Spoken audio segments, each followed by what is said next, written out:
I now call to order the virtual study session of the Lakewood City Council on February 5th, 2024 at 7:24 p.m. Thank you to our community members who have patiently waited as we just got out of a different meeting and are transitioning over to this one.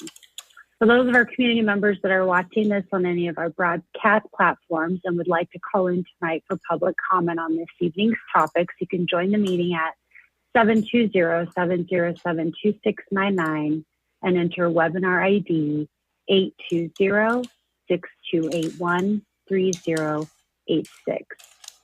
Press pound for entering, or after entering the webinar ID, and then press pound once more to join the meeting. You'll ultimately press *9 to request to speak at the time when prompted, and then ultimately *6 to unmute yourself. So we'll go ahead and start with the roll call. Will the clerk please call the roll? Mayor Strom. Here. Councilors Over. Here. Mia Guerrero. Here. Stewart. Here. Ryan. Yes. Charzai. Here. LeBure. Here. Lowe. Here. Cruz. Here. Sinks. Here. Mayor Strom, you have a quorum. All right. Thank you so much.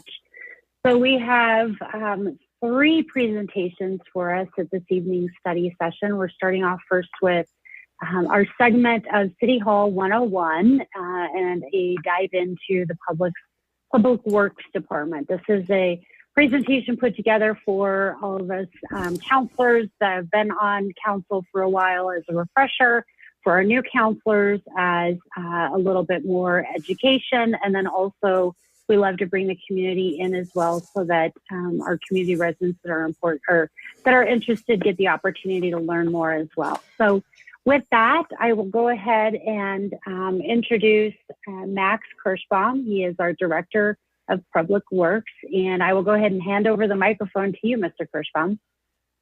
Thank you, Mayor, and good evening, City Council. I'm going to try to share my screen. Hopefully I can do this without any difficulty.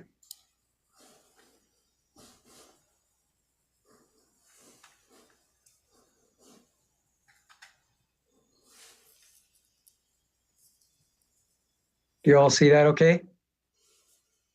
Okay. Yep. As Mayor Strom said, I'm Max Kirschbaum, Director of Public Works, and this is the first in a series of many department presentations designed to give just a very broad, high-level overview of the workings of each of the departments. And at a later date, there will be scripted versions or video productions of these presentations as well, but this will be just a live presentation of the slides that go with it.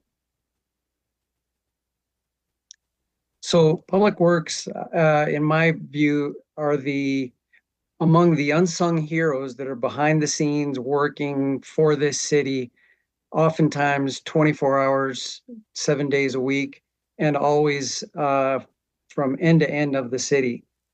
But we're more than just the daily operations and the construction programs.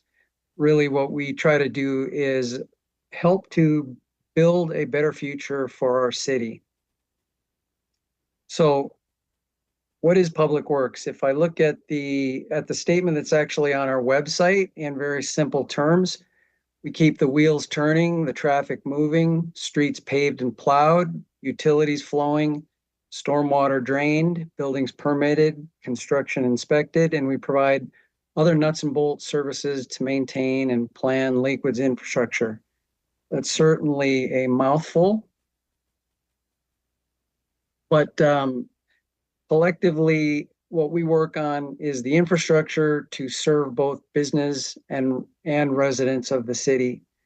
That may be from private development, or it could be our own construction programs that we execute on behalf of the city as well.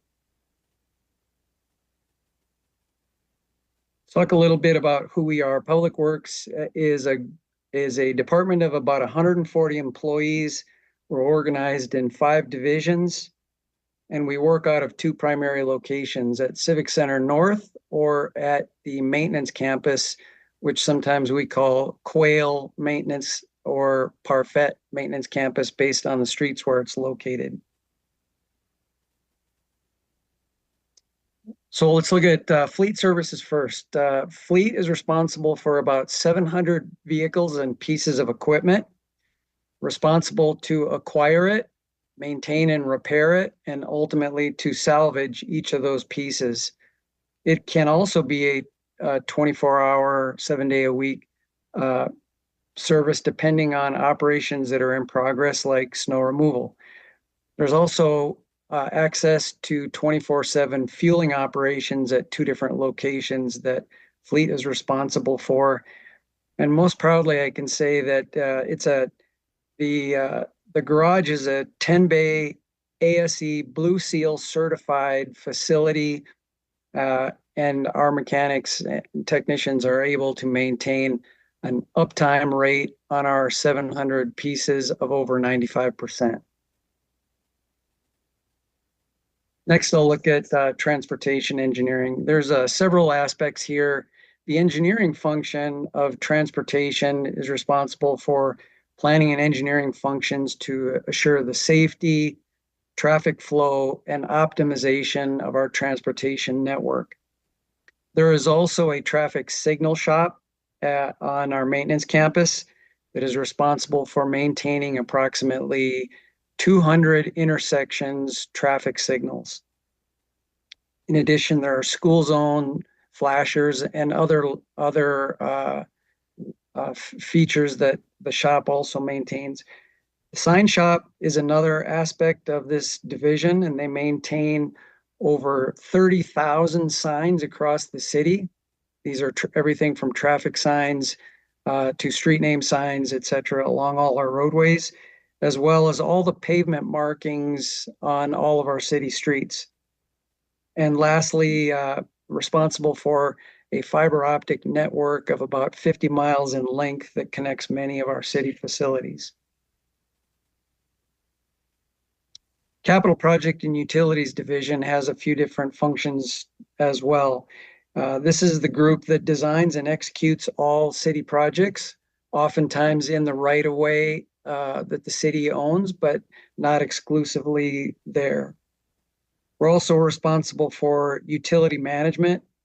The city has a small footprint of a service area for water distribution. And interestingly, the city is only one of 21 different water providers to businesses and residents across the city. On the sanitary sewer side, similarly, we have a fairly small area across the city where we are the primary sewer provider, serving about 7,000 accounts.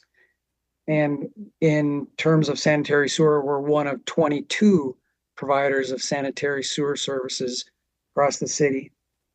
We also, through this division, operate the Quail Street Recycling Center, and we are responsible for, in stormwater management, maintaining the city's state-issued permit.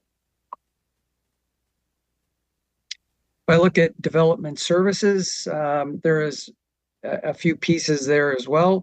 Engineering assistance to ensure that all private development adheres to regulations and codes.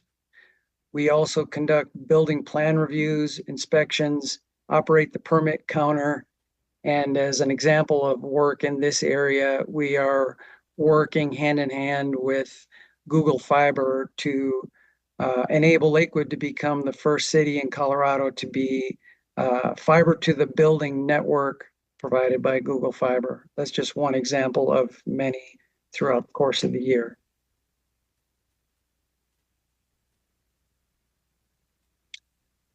Lastly, it is our maintenance division, primarily organized around streets and utilities. In the streets area, we're responsible for all the asphalt and concrete pavements across the city, also to include snow plowing and street sweeping. On the utility side, we are responsible for the water distribution piece, as I described earlier, from the management perspective in the northeast corner of the city. We're responsible for sewer collection, and we are responsible for all the stormwater facility maintenance in this division. Now let's take a look at some of the numbers from 2023. We rehabilitated about 190 miles of street pavements in 2023, repaired over 400 potholes, inspected, cleaned, and repaired or upgraded over 400,000 linear feet of sanitary sewer mains. And we've swept over 11,000 lane miles of city streets. This occurs literally year round, including in between snowstorms. And speaking of snowstorms, we've plowed more than 100,000 lane miles of city streets over 22 snow and ice events. And that's pretty typical for just about any calendar year. If you add up the street sweeping and the snow removal, that equates to about 4 laps around the earth. That was over 111,000 miles driven, either in a plow or in a sweeper. At the Quail Street Recycling Center, we diverted nearly 2 million pounds of recyclables. And in cooperation with other cities in Jefferson County, we contribute to, and we're a board member of, the Rooney Road Recycling Center, where Lakewood diverted over 410,000 pounds of household chemicals properly instead of ending up in a landfill. We issued over 8,800 building permits to both residents and contractors, and conducted over 25,000 building inspections associated with those permits. 2023 was a busy year for roof replacements. Roof replacements alone accounted for over 2,100 of those building permits in 2023. That's a little bit of the numbers. Let's take a look at where funding comes from and how it's spent. We, as a department, we belong in the general fund and in the enterprise fund. General fund, this is where a bulk of our budget is, but we also operate through enterprise funds. Water, sewer, and stormwater funds are enterprise funds, which means they receive no general fund or tax support. They must operate and sustain themselves purely on the rates and fees that are charged to customers. We also compete for grants throughout the year, especially in the transportation area. In 2023, we received over $29 million in grant funding, most notably a very large grant received by the federal government and then matched by Colorado Department of Transportation, CDOT, for the now fully funded US 6th and Wadsworth interchange, which will begin construction in 2025 at the interchange itself. Some of that work is actually underway as we speak on the southwest quadrant of that intersection. If you add this all up, the total budget for the department is about $94 million, and about 1/4 of that is tied up in capital investment projects. Let's talk a little bit about the challenges that our department faces. As with any infrastructure, needs and requirements are always greater than the funding that's available. So prioritization is a critical element to what we do. We must first ensure that laws, regulations, codes, and mandates are met, and that we're spending those funds to provide the greatest good for the greatest number of people across our city. There will always be pressure for more infrastructure services, whether that be faster services or more of the infrastructure like sidewalks and bike lanes, more snow removal, or even faster turnaround on engineering reviews. We strive to meet all these demands, but we maintain the high quality of service no matter what. So a few of the projects that are underway for 24 as we go forward. I'll first talk about some of the fleet upgrades. We are continuing to increase the number of electric vehicles in our city fleet. And we are, in fact, even as we speak, we're installing charging stations at the Civic Center North Complex and Public Safety Center to accommodate this growth of electric vehicles in the years to come. We've also completed a fuel management system upgrade at the fleet center, as well as a new management system at Bear Creek Lake Park. On the safety side, we've developed plans for the first of 3 separated bike lane corridors. One of those on Garrison is partially complete, and there will be more work to come in 2024, and we have a study session with you in about 1 month on that topic. Lakewood is also one of the few agencies in the state, maybe the only, that has seen a steady reduction in the number of traffic crashes and injury cases from those crashes since 2016. And in fact, in 2023, our crash statistics were at the lowest level since 2005. We also passed the state's rigorous triennial sanitary survey of our water distribution system. Although we are responsible for a small service area, we had 0 deficiencies in that survey.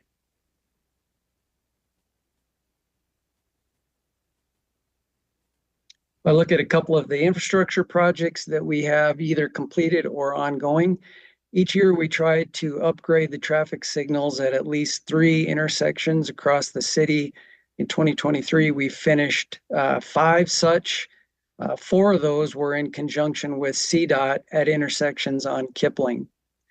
We also replaced 148 traffic signal network switches to boost the speed. These are 10 times faster and more secure, and they provide the backbone for many of those safety features that we deploy through the signals, cameras, and other intelligent devices.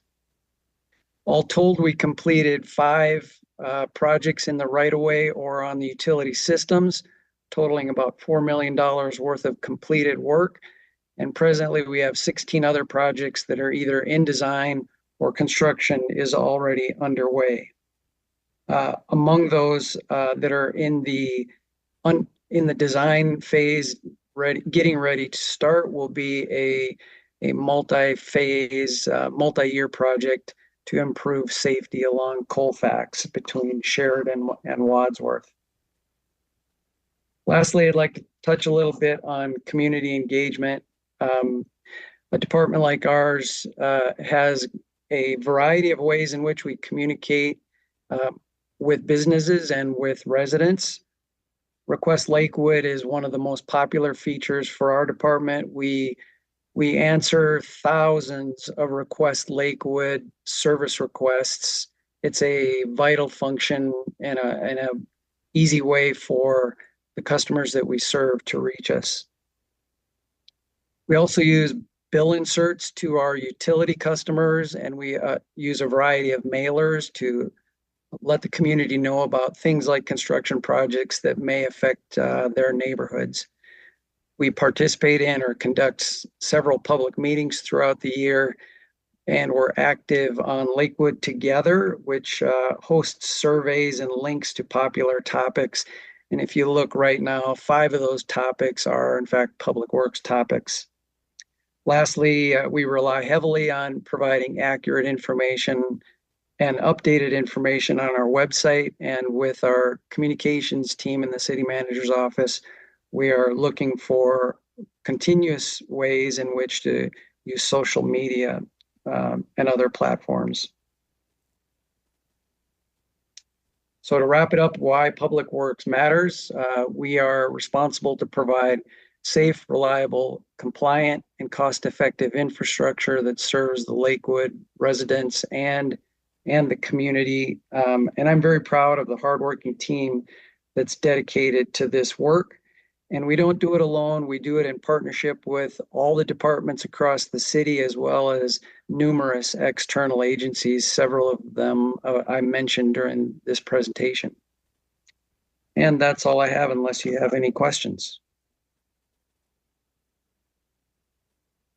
All right, thank you, Mr. Kirschbaum. And for all of our staff that are out, I know right now, feverishly still scraping ice and snow.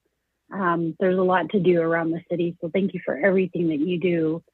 What we'll do is we'll open it up if we have any public comment first to residents, and then hand over the microphone to any counselor comments and questions that might be on board with us this evening. So this is the point where if anybody's joined the call and would like to comment on this particular topic tonight, City Hall 101, specifically the Public Works Department, please go ahead and raise your hand. Because this is a study session specifically this evening, the public comment will be tailored to these particular topics. So I just want to throw in that if anyone has joined the call tonight looking to speak about items that are not occurring on the agenda, we will be back to hear those from you on next Monday, February 12th. And of course, in the meantime, you can go in on lakewoodspeaks.org and already make a comment on next week's meeting, as well as feel free to email out any of your city councilors. There were this afternoon 0 comments on this topic from community members on Lakewood Speaks. There is also background information, a staff memo for anyone that would like to do a deeper dive. Do we have anybody that would like to speak, any residents that would like to speak or ask questions with regards to Public Works?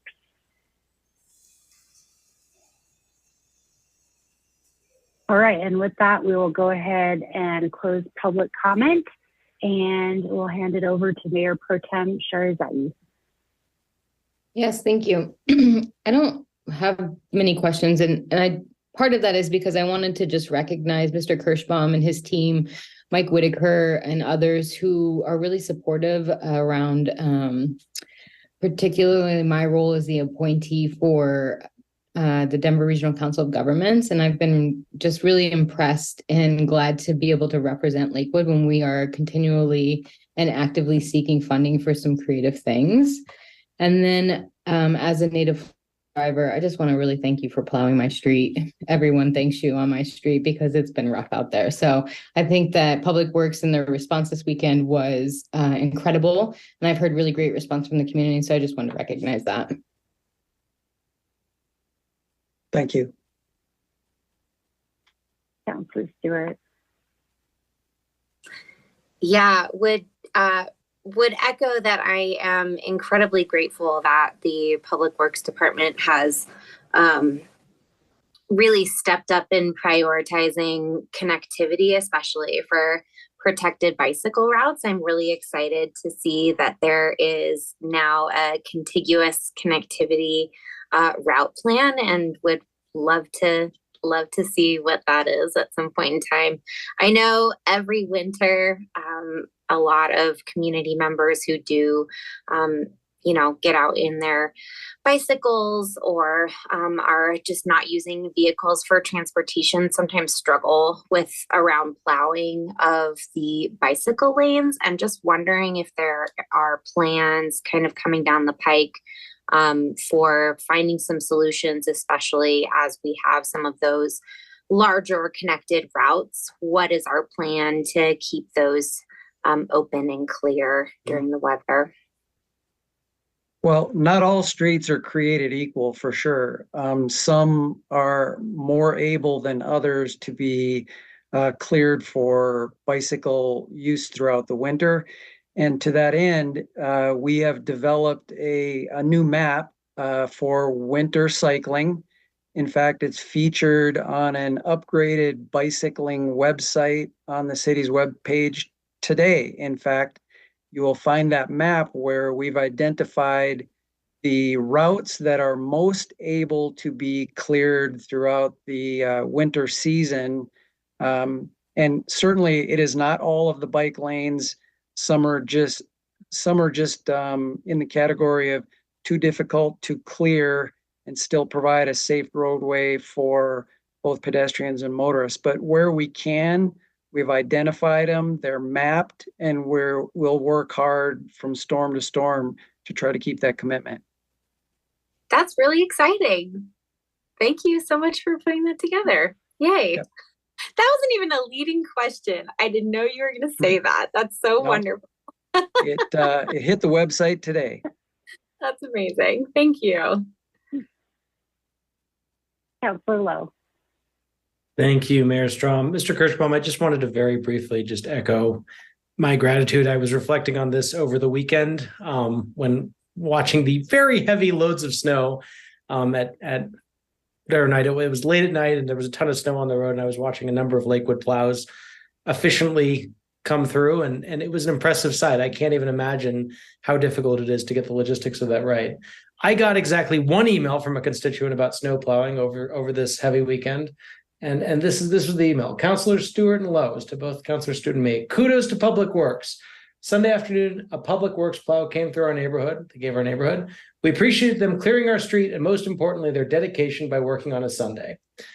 And I don't know, I've noticed that my constituents are not shy about reaching out when they're not happy about something. And that was the only email I got about this topic over the last 3 days. So I just want to say thank you to you and your team for clearly just working around the clock over the last few days to clear our streets. I will certainly pass that on. Thank you. Councilor Cruz. Hi there. Yeah, thank you so much for the presentation and echoing the work. I guess it's very relevant because we just had this snow, and excited to explore this bicycle map as well. So I recognize you mentioned on your slide, right, like there are so many things we would want to improve and continue to build with regard to infrastructure. And I would just love to understand how your department prioritizes some of those improvements, particularly related to multimodal transportation for, folks who are not using vehicles to get around. Certainly, and we do follow a city council approved methodology for the sidewalk gaps and sidewalk segments, shared use paths, and anything in that sidewalk area. There are over 350 items on that list, however. So, we can knock them off at about 5 or 6 a year. So prioritizing is certainly a critical aspect of that, because it's going to take a while to get through that whole list.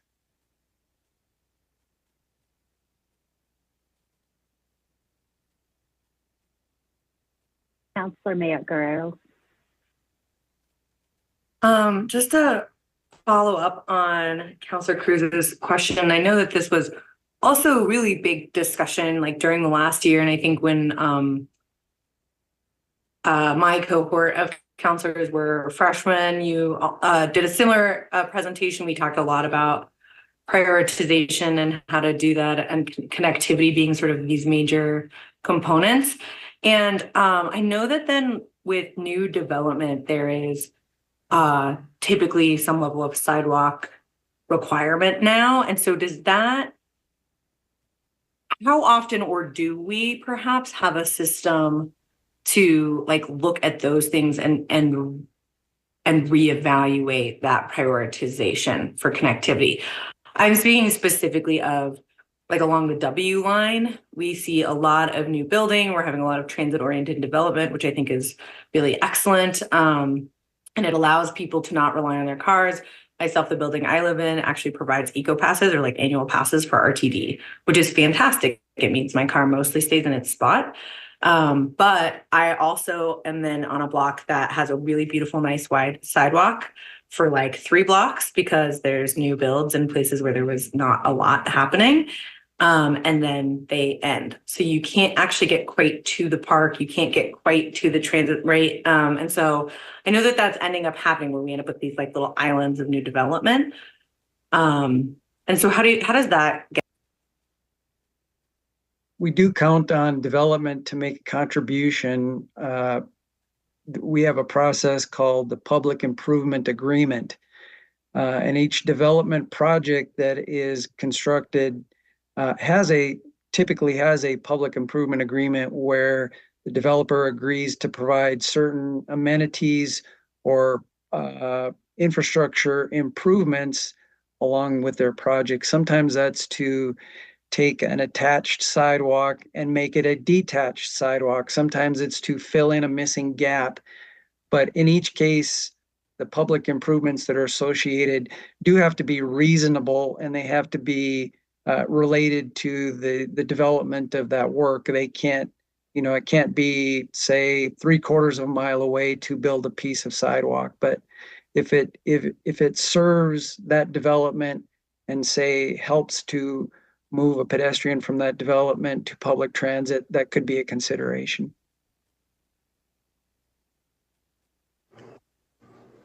Councilor Ryan.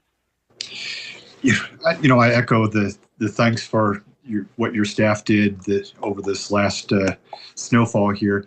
In your point of the number of projects that are waiting to get done, reminded me of the question, frankly, of what can city council do short of us finding a pot of gold somewhere that we weren't aware of? Is there non-monetary things in terms of changing policy or doing things that will allow you and your staff to work more efficiently or get things done better? Well, I think I would just say the continued good support in the budget is the most important thing, especially where we enumerate the CIP projects that are in there from year to year. But just to give maybe one other example, I said we had about 200 signalized intersections across the city, and we shoot to do at least 3 of those a year. If you do the math on that, you can see that the life cycle of any given intersection is pretty lengthy. And some of the equipment that we're replacing at those intersections is 50 years and older. So my best answer is to the continued support that council has always given for the CIP program that we build every year is really the best way.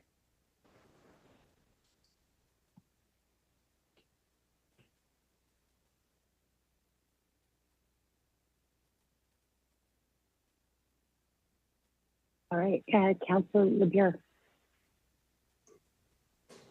Yeah, thank you for that, Max. And to that point, if we had a bond or additional money that came to the CIP, do you see any issues with a large influx of money from a staffing perspective of being able to execute on more projects?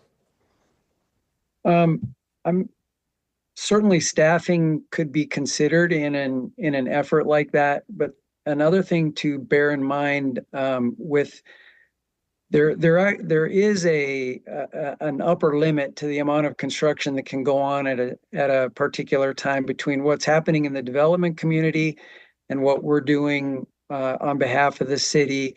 We have to be careful that we still have routes that people can travel through.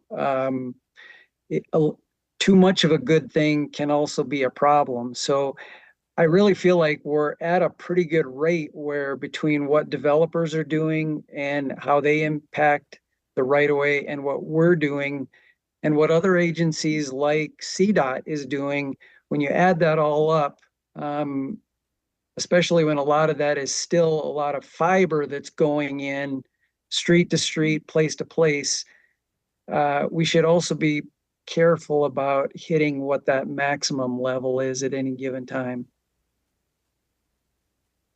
Thanks.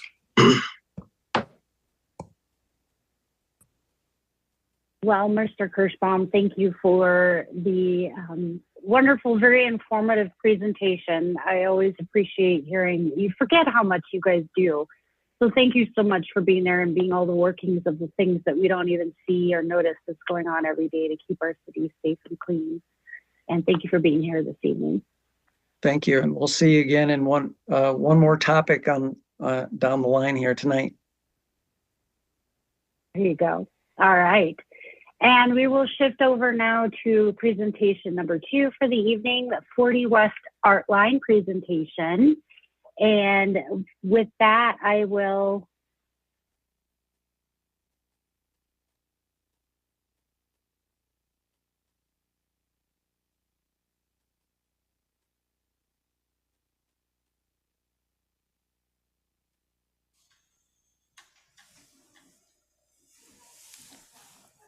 Everyone experienced that, right? Yeah, did we just lose Mayor Strom? Oh, here she I'm back. comes.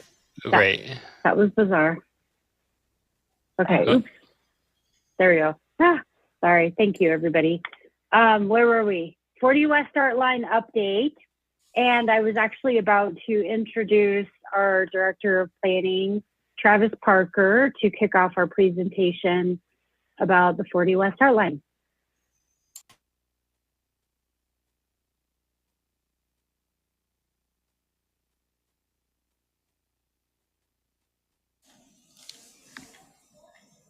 Good evening, Mayor and Council. So it's been about 2 years since City Council created the Design Review Commission.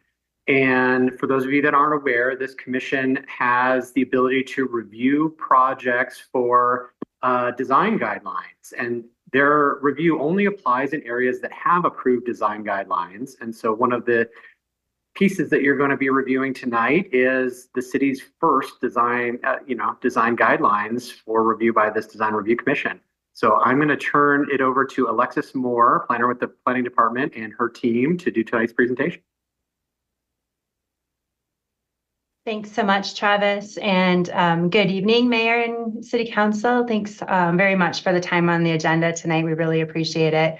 And it looks like we have our consultants promoted as well. So as Travis mentioned, I'm Alexis Moore. I'm a principal planner with the city's Comprehensive Planning and Research Division, and I'm the project manager on the grant that has funded the development of the 40 West Art Line Framework Plan and the design standards and guidelines that Travis mentioned. And I will be running the presentation tonight, hopefully if I can get the slides working correctly. And I'm joined by my colleague in the planning department, Matthew Soibert, who is also a principal planner and helps to staff the Lakewood Design Review Commission. And I am also joined by Meredith Winskoski with Livable City Studio, who was a project manager on the consultant side, and Todd Winskoski, who also supported the project and primarily supporting the design standards and guidelines. So with that, I will go ahead and share my screen.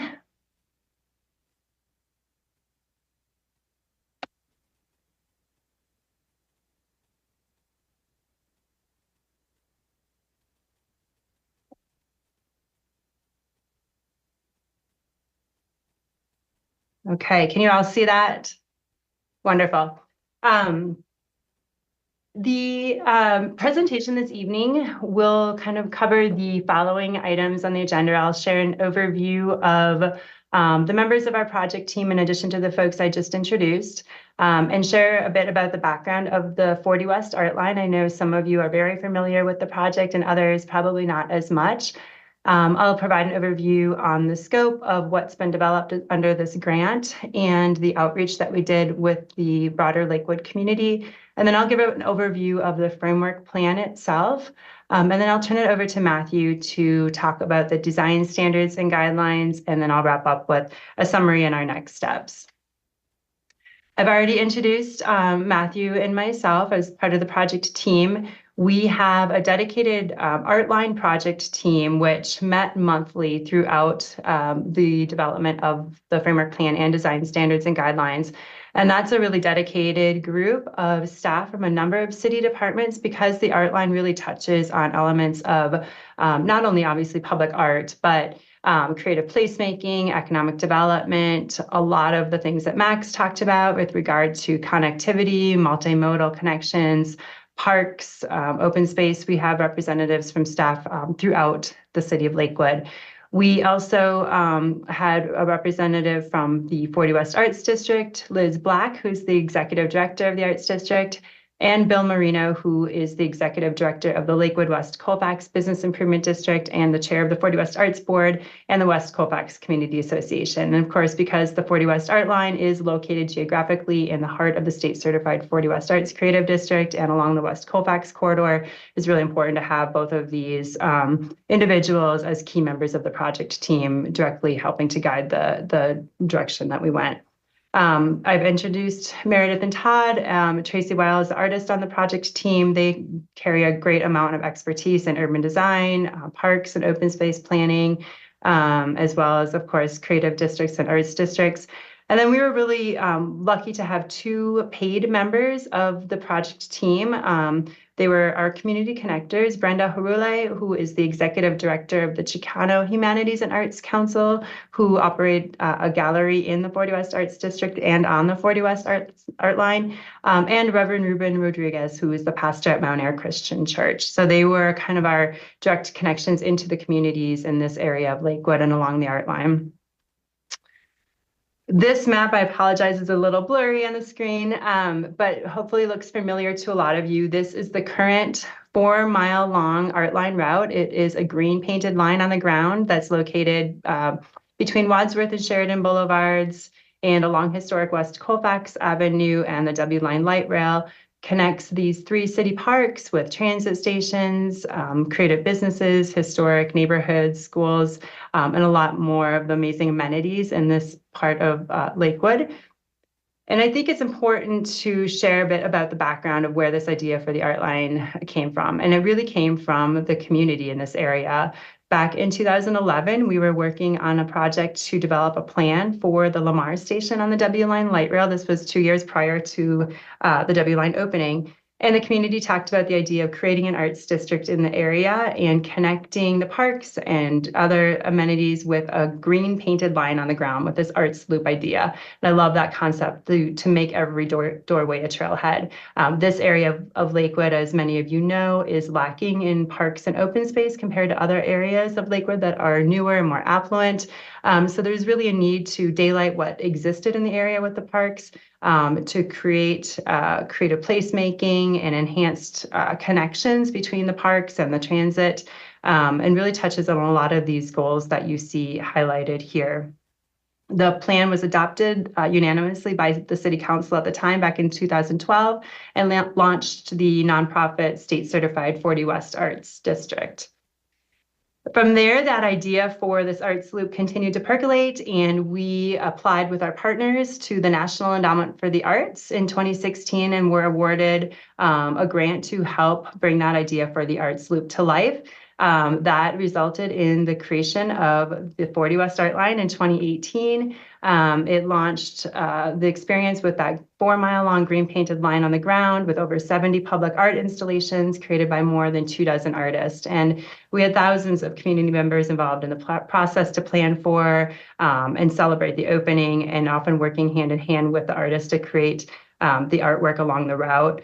And I love this image here. You can see one of our wonderful employees in Public Works who actually was striping that green line through Mount Air Park in that photograph.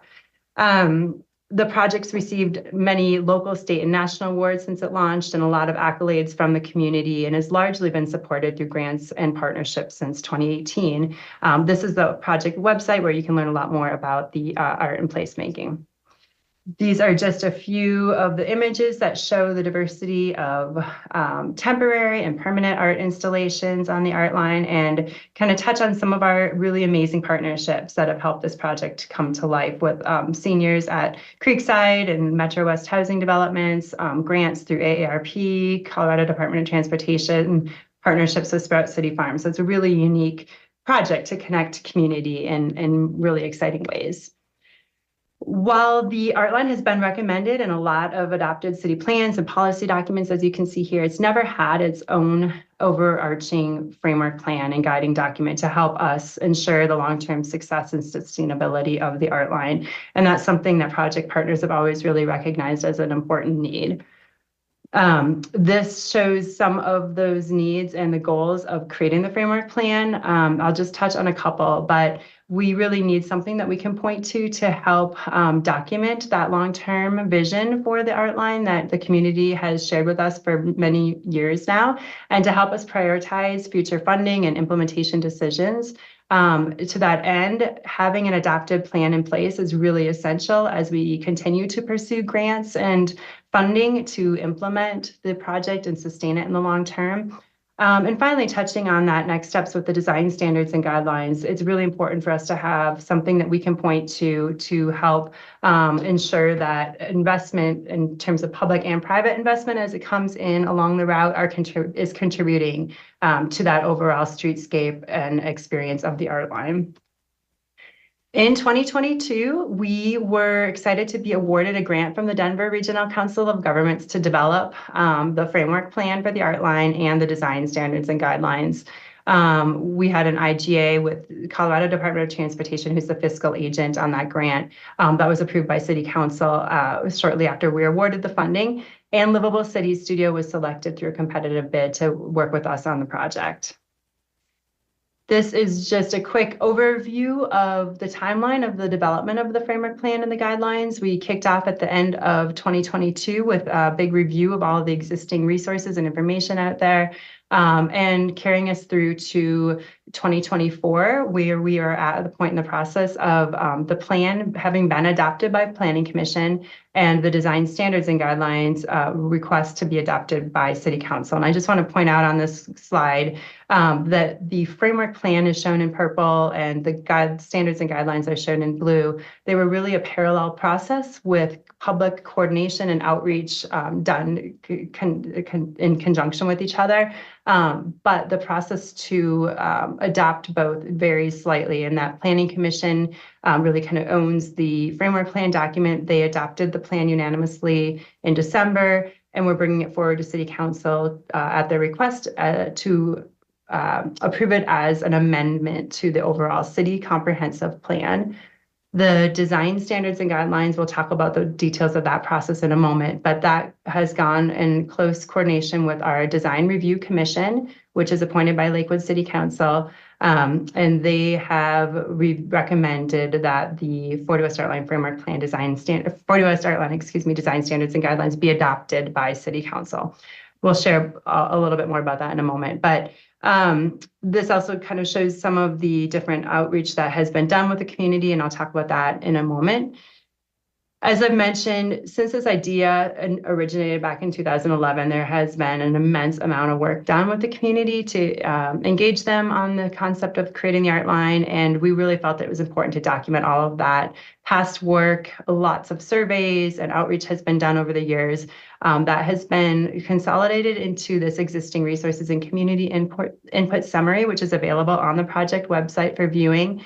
I will also mention that we have a summary of the framework plan in Spanish. That is about a 10-page document that highlights the overview of the plan in Spanish, and that's also available on the project website. I'm not going to go into any detail on this, but I think this just helps us all envision all of that work that has happened since 2011 through current date in terms of all of the outreach and engagement, the different documents and surveys, the awards that have been awarded to this project. I'll note that we have also done pedestrian and bicycle counts along the art line every year since before it opened through this year. We'll be starting again. And we've seen a steady increase in those numbers across those years, which is really exciting. That information is all on the website as well, as is this graphic and all of these documents. So just to summarize, I think the key takeaways from all that past work really land into these 7 buckets that helped us develop the framework plan guidelines and recommendations. And they include focusing on placemaking, safety, resiliency, honoring the history of the area, our partnerships, encouraging the economic vibrancy, and the importance of focusing on implementation priorities.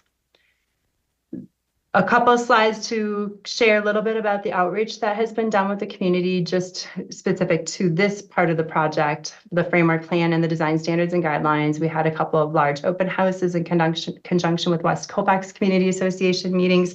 We had pop-up events at a few locations on the art line last summer to really meet people where they were at different geographic areas of the art line and get their input and test ideas. We had an interactive Lakewood Together project website that is still up. I mentioned our community connectors. We mailed over 5,000 postcards to all of the owners and occupants along the art line route, both this current route and I'll show you the proposed route as well, to really invite people to participate in the process and share their feedback on the final draft plan and design guidelines. Just to jump a little bit more into the details, this shows some of the details of who we met with. In addition, we presented to the Lakewood West Colfax Business Improvement District Board last week on the project, and we'll be going back to the Two Creeks Neighborhood Organization meeting this month to share a little bit more about this process and project and next steps. And there's a lot of information in the plan and that document online summarizing all the community input we heard. This is just a quick snapshot, but I think the takeaways are that there's really amazing public support and love for the art line. People want to make sure that that green line is really well maintained and highly visible, as well as the streetscape along the route. People really like the idea of connecting the art line through the Rocky Mountain College of Art and Design campus as well. The draft plan was available on the project website from September 20th through December, when it was adopted by Planning Commission. And this is just a snapshot of a couple of the comments that we received, really in support of the project, the idea that we've kind of been talking about already with Max's presentation of the importance of connectivity and our multimodal connections in the area. We had 3 meetings with Planning Commission last year for informational study session, and then an official study session to present the draft plan November 8th, and then a public hearing December 6th, where Planning Commission unanimously adopted the plan. And I'm not going to go into a lot of detail on the plan tonight. I'll just give a quick overview. It is in the council packet, as well as of course on the project website. But I just want to touch on a few of the key pieces and takeaways.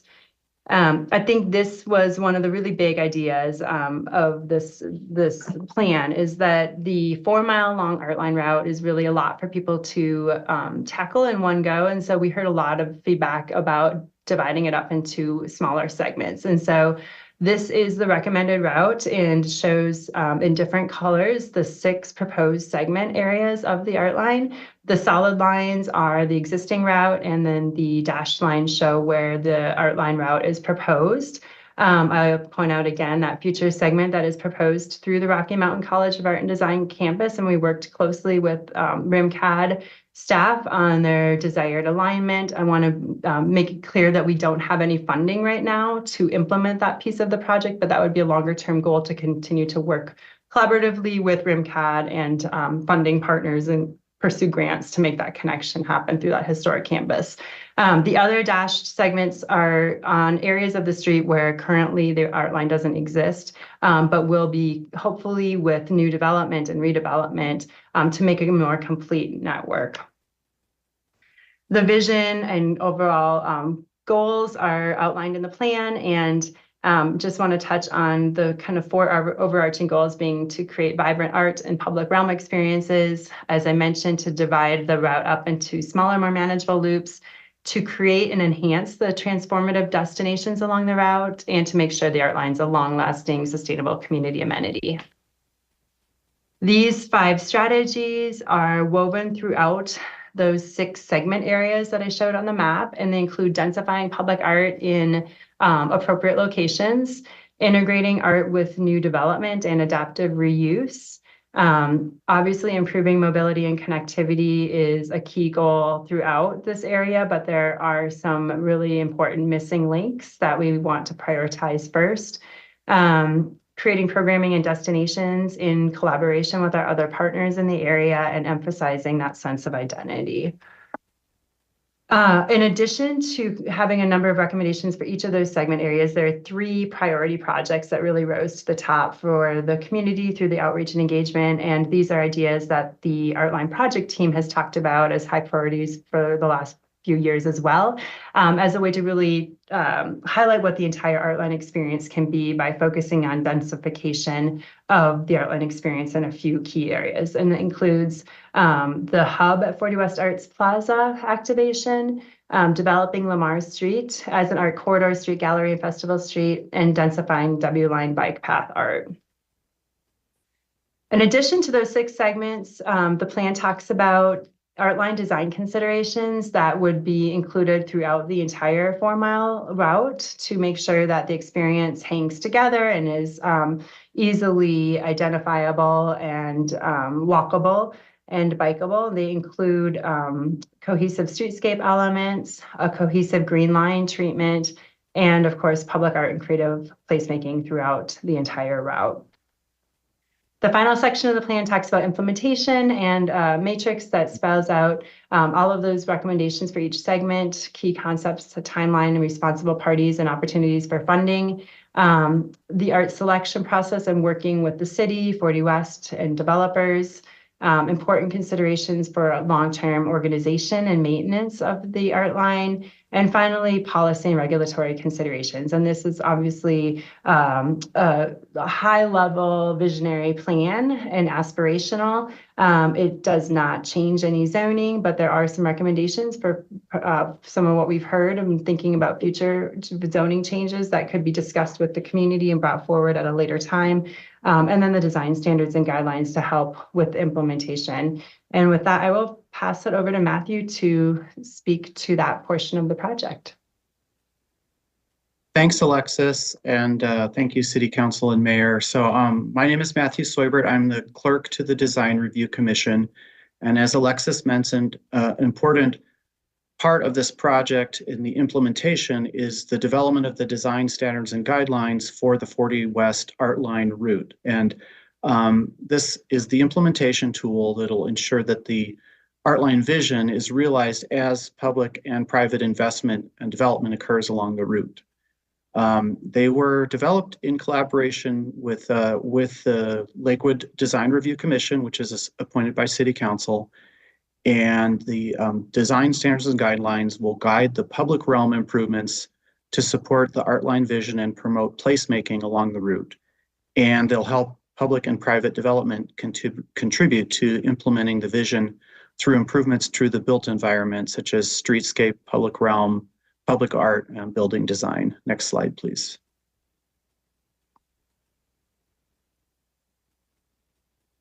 As Director Parker mentioned, there is a Lakewood Design Review Commission that was appointed in 2022 by City Council.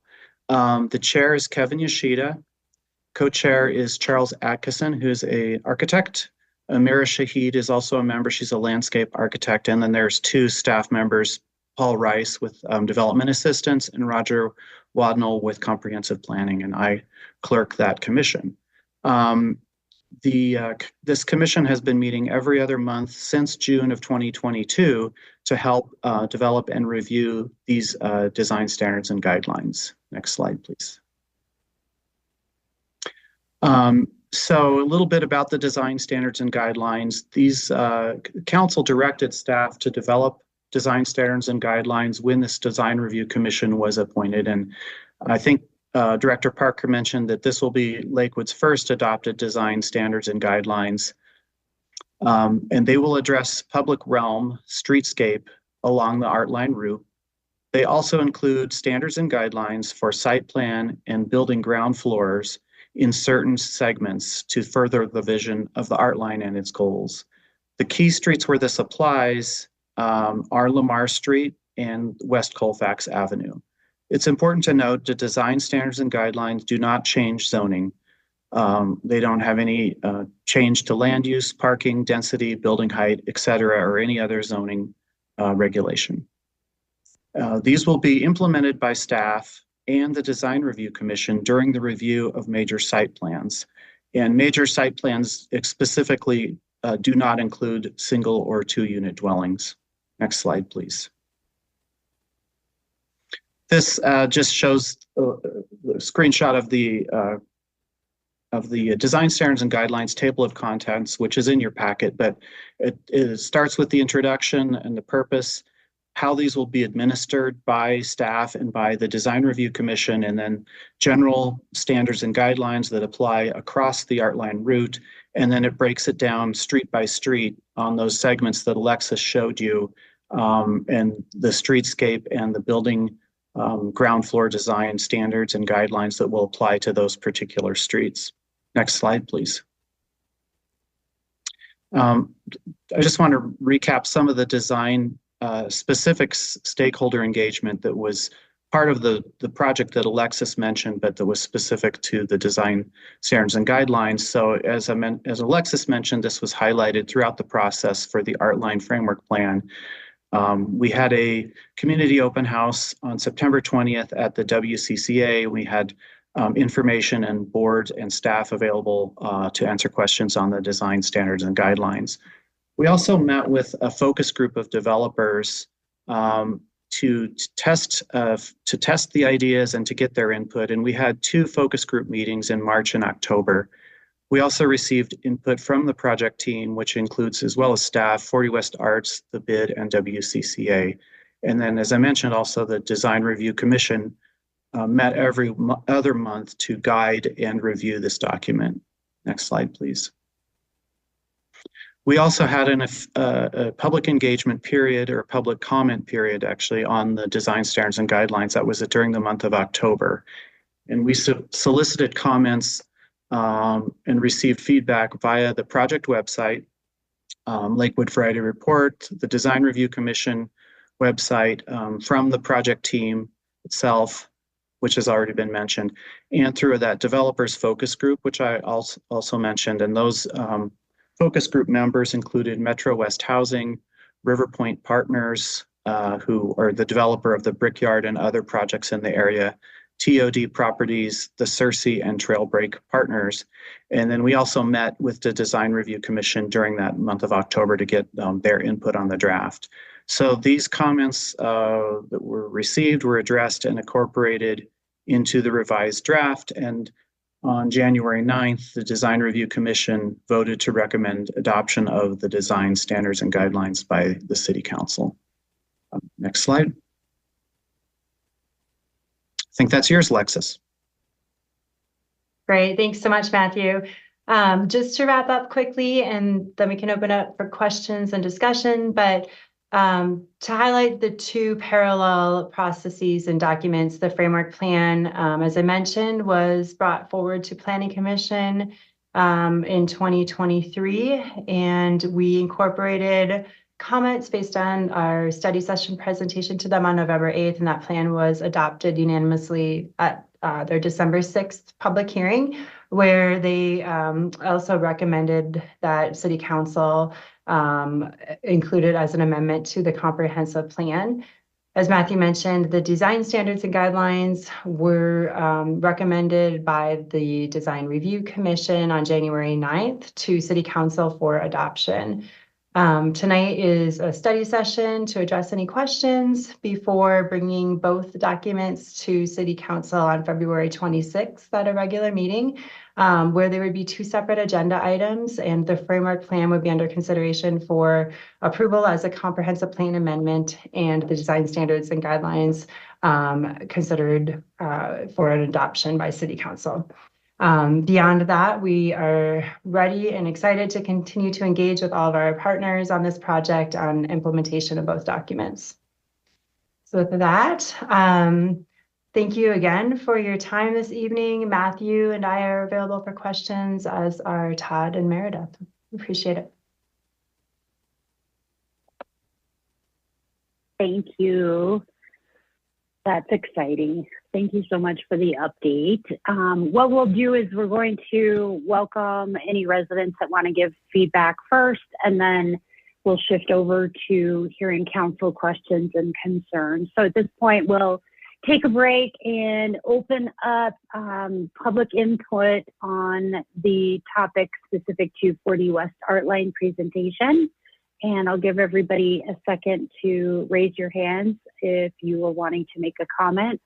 While we're waiting for that, just noting that there were also 5 comments from community members that are viewable on lakewoodspeaks.org. Lots of really great information also on Lakewood Speaks, including that framework plan, the design standards, and a staff memo that gives a little bit more background as well. So thank you, all of you guys, for being here as that very collaborative effort tonight, giving us lots of information from a number of different angles. So we'll go ahead and close public input. Don't have any raised hands here. And with that, we'll open the floor to council questions and comments, starting with Mayor Pro Tem Shahrazadi. Yes, thanks, Mayor. So I have a few questions, but I'll ask a couple and then wait for next one in case they get answered. But on page 26 of the Artline framework plan, there's mention of a state-owned parcel in Aviation Park, and I just wanted to understand what that was. Sure, thank you for your question. If you look at the map on page 27, I don't know if you have that in front of you, but it indicates along Reed Street, on the west side of Reed Street and north of 17th Avenue is owned by the state of Colorado. And we have the Artline Trail that goes through that area currently. We have an IGA. I'm sorry, I lost you on my screen. We have an IGA with the state of Colorado. They've been tremendous partners in this project and really excited about activating that space with the Artline. But the city-owned parcel doesn't actually start until you get close to that loop portion of Aviation Park. Does that answer the question? I think as long as we don't see that being an issue, but it sounds like there's steps in place for that. So thank you for helping me understand that better. Okay. For those who attend WCCA meetings, Mr. Waddell gives a thorough update on the Colfax Safety Project every month. And on page 35, there's discussion about improved crossings in West Colfax. And I just wanted to understand how that dovetailed with the Colfax Safety Project. And that could be from like a funding standpoint, but are there considerations that need to be applied to that very large scale project that's happening across that corridor? Yes, thank you for the question. And we are in close, and I think you are referring to recommendation 4 on page 35. Mm-hmm. Yes. And that, for those who don't have it in front of you, it's the improved north-south crossings along West Colfax Avenue at the Artline locations. And so that includes Harlan Street, Lamar Street, and Pierce Street. And we are in close coordination with the Colfax Safety Project. I attend a lot of their meetings, and actually we've had, interestingly, cross collaboration with the consultant team as well, is supporting both projects. And so we definitely are, making sure that we consider that recommendation in the next steps of the safety project. And I don't know if Todd is still here with us right now. It looks like they may. Oh, sorry, Todd, there you are. I don't know if you have anything else to add on that. Thank you, Mayor and Council. Pleasure to be here. Yeah, the only thing I'll add is Alexis is correct. For the West Colfax Safety Project, all of those intersections are being fully kind of improved to kind of address the Artline is going to run along both sides of the street, as Alexis had alluded to, and then also connect into those improved crosswalk conditions at all those locations. And then there are also some mid-block crossings, but I cannot recall if they are within the Artline zone or not. But those are basically only pedestrian-only crossings along Colfax as well that are oriented to help guide pedestrians to crossing points that are not vehicular intersections. Great. And then my last question for this round is around the design standards and guidelines. And on page 10 at the top, it talks about approval for any improvements. So I'm sure for existing things, but that is to say that they make an improvement. And a lot of these places have like totally built out facades or sort of are already built there's not another way to say that. So I'm wondering, like, is there a carrot or some motivation to help ensure that there's the consistency in the design and sort of feel that we want, even though many of these places might already have been sort of built out? Thank you for the question. So the design standards and guidelines really only apply to new development. And they do offer that kind of consistency and provide a base level of design quality in terms of the streetscape and then the ground floor building design. I think that there are, within the Artline framework plan itself, there are standards for the street furnishings, the green line treatment, furnishings, lighting, landscaping.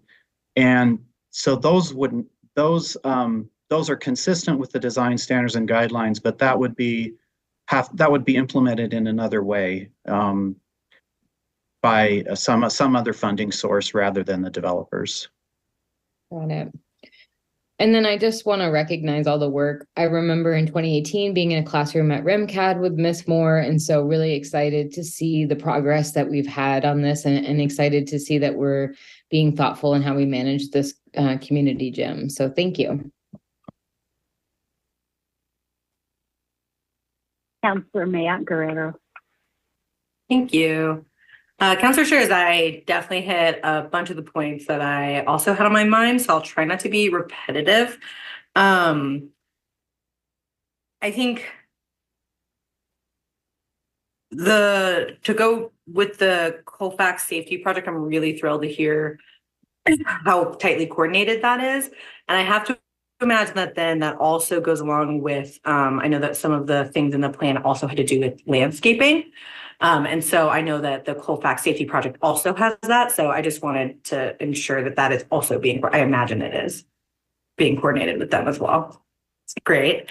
I've gotten a couple of questions about the Colfax Safety Project and landscaping and art. And so it's great that that's something we're getting to clarify. And then I think one of my overall questions with the design standards is, are there other cities that or with design standards that are in collaboration with an arts district like this that we were able to learn from, or is this overall approach sort of novel? And then, if so, kind of what, and I mean, I guess either way, sort of what was like the general approach and theory of like, rather than, in the weeds, all these like specific tactics, all these different ways to achieve it, like what is the hope, the level of collaboration, and sort of the philosophy that's guiding the plan?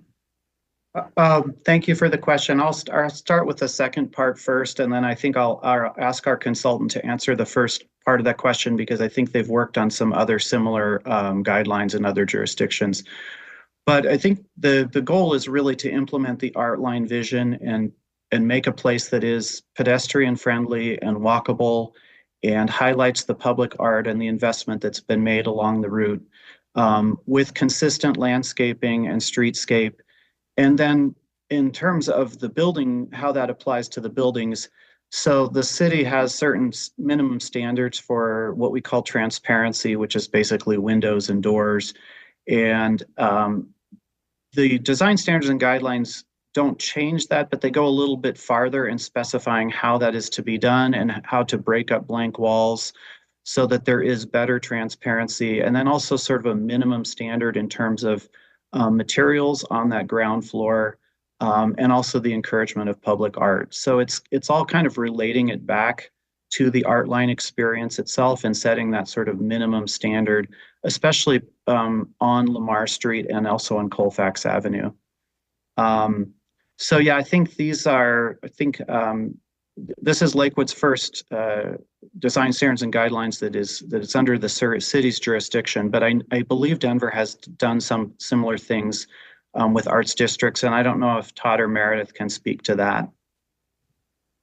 I can try to speak to that. Yes and no. I mean, so there are cities who've done art district guidelines, and specifically in Denver, they have River North Arts District has their own guidelines, but interestingly enough, they are not adopted by the city.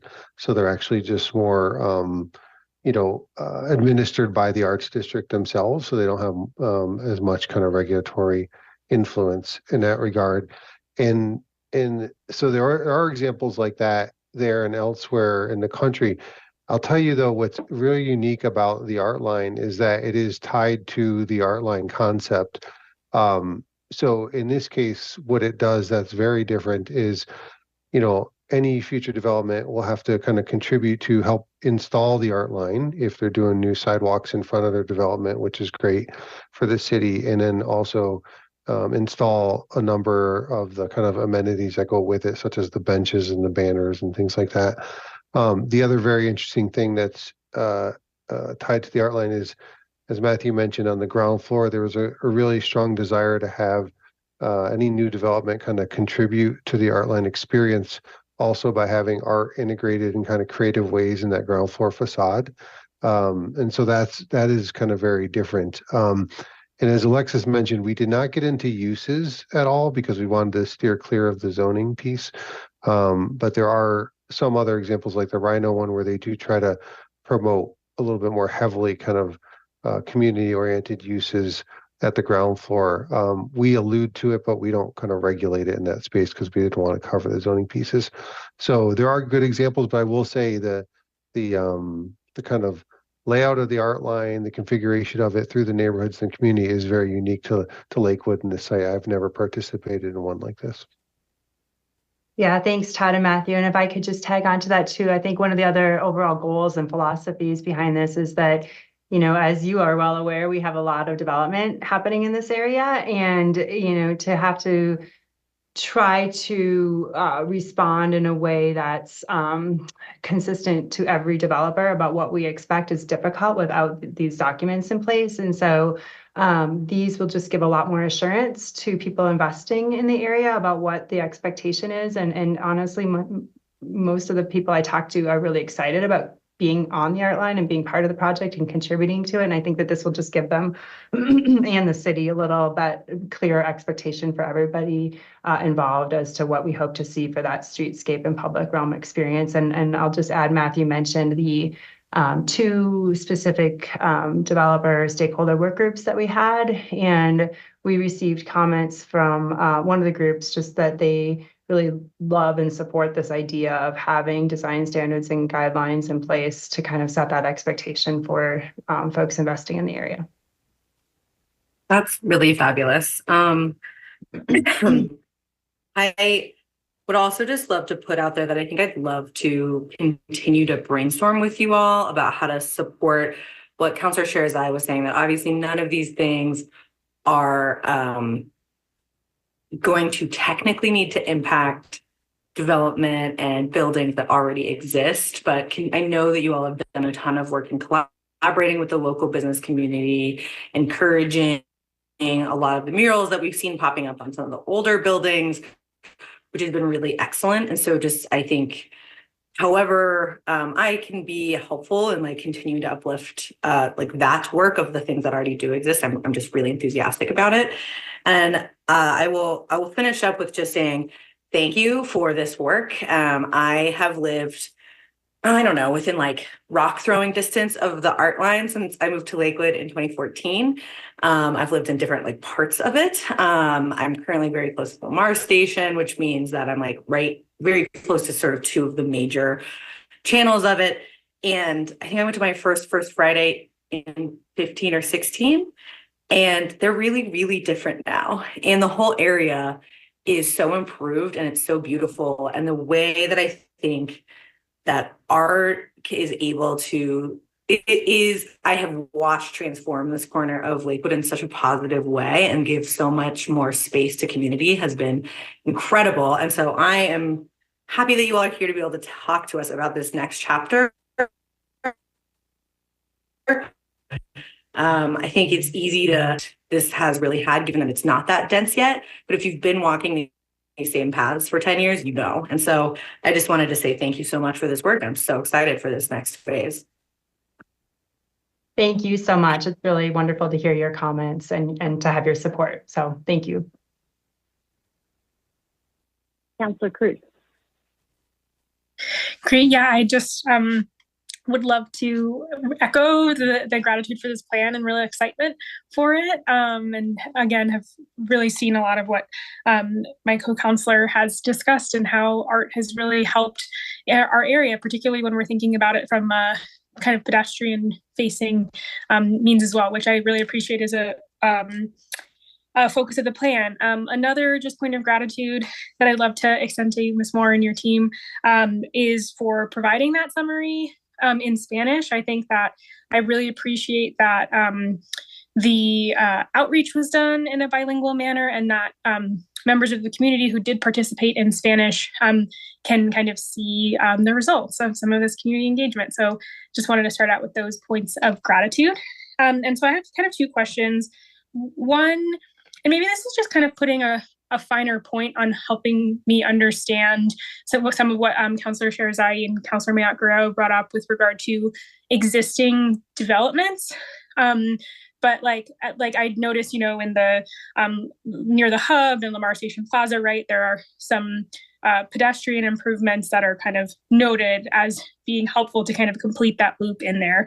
And so just kind of want to understand what the kind of process is going to be with this framework in terms of kind of realizing some of those improvements with kind of those existing structures and kind of existing places.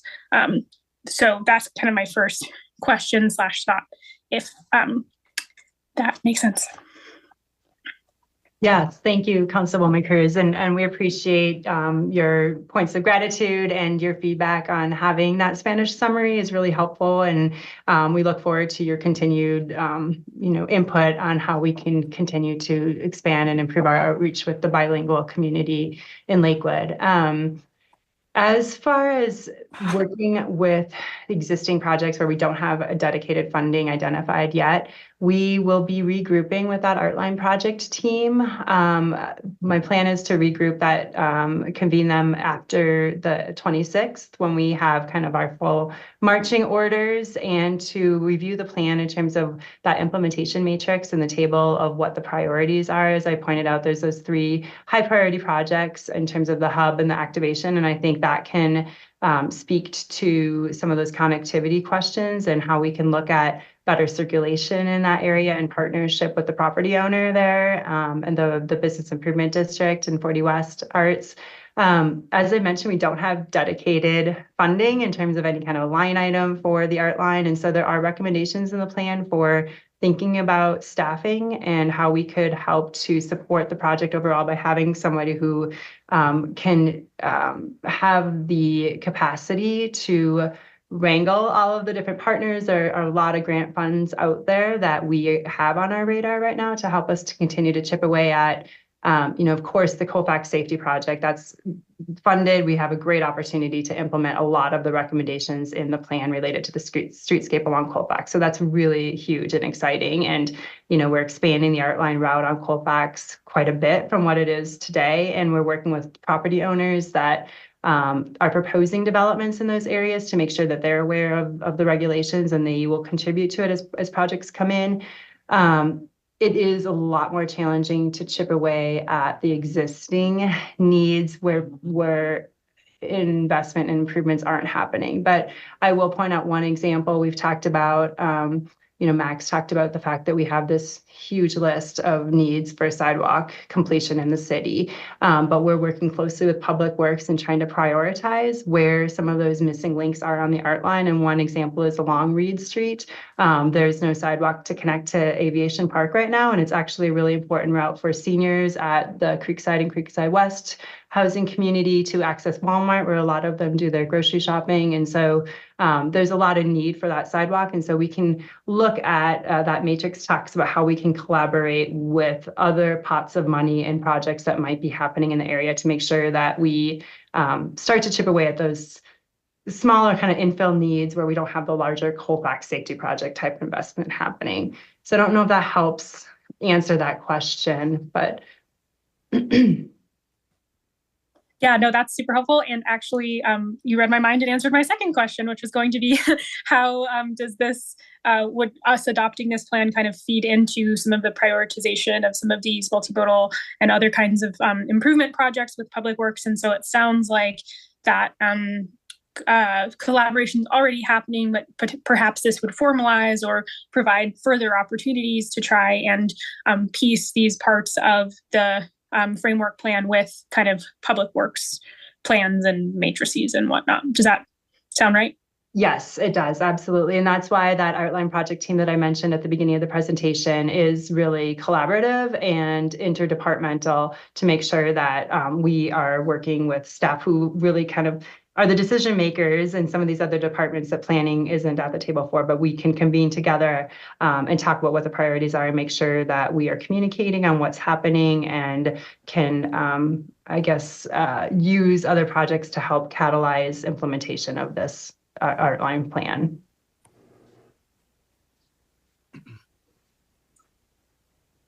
All right, Councilor Ryan. Thank you very much. And I have to say, I want to thank the city for being able to dedicate, for example, Ms. Moore and some others to just really focus in on this project long term. I know she and a number of others on the team have been at this from the very beginning. And I can't wait to adopt these design standards in this frame. I think this is a fantastic first step to try and bring some cohesion to a lot of the vision there. One of the things I'm interested in is hearing a little bit more about the types of ordinances that have been alluded to. That would be my first question.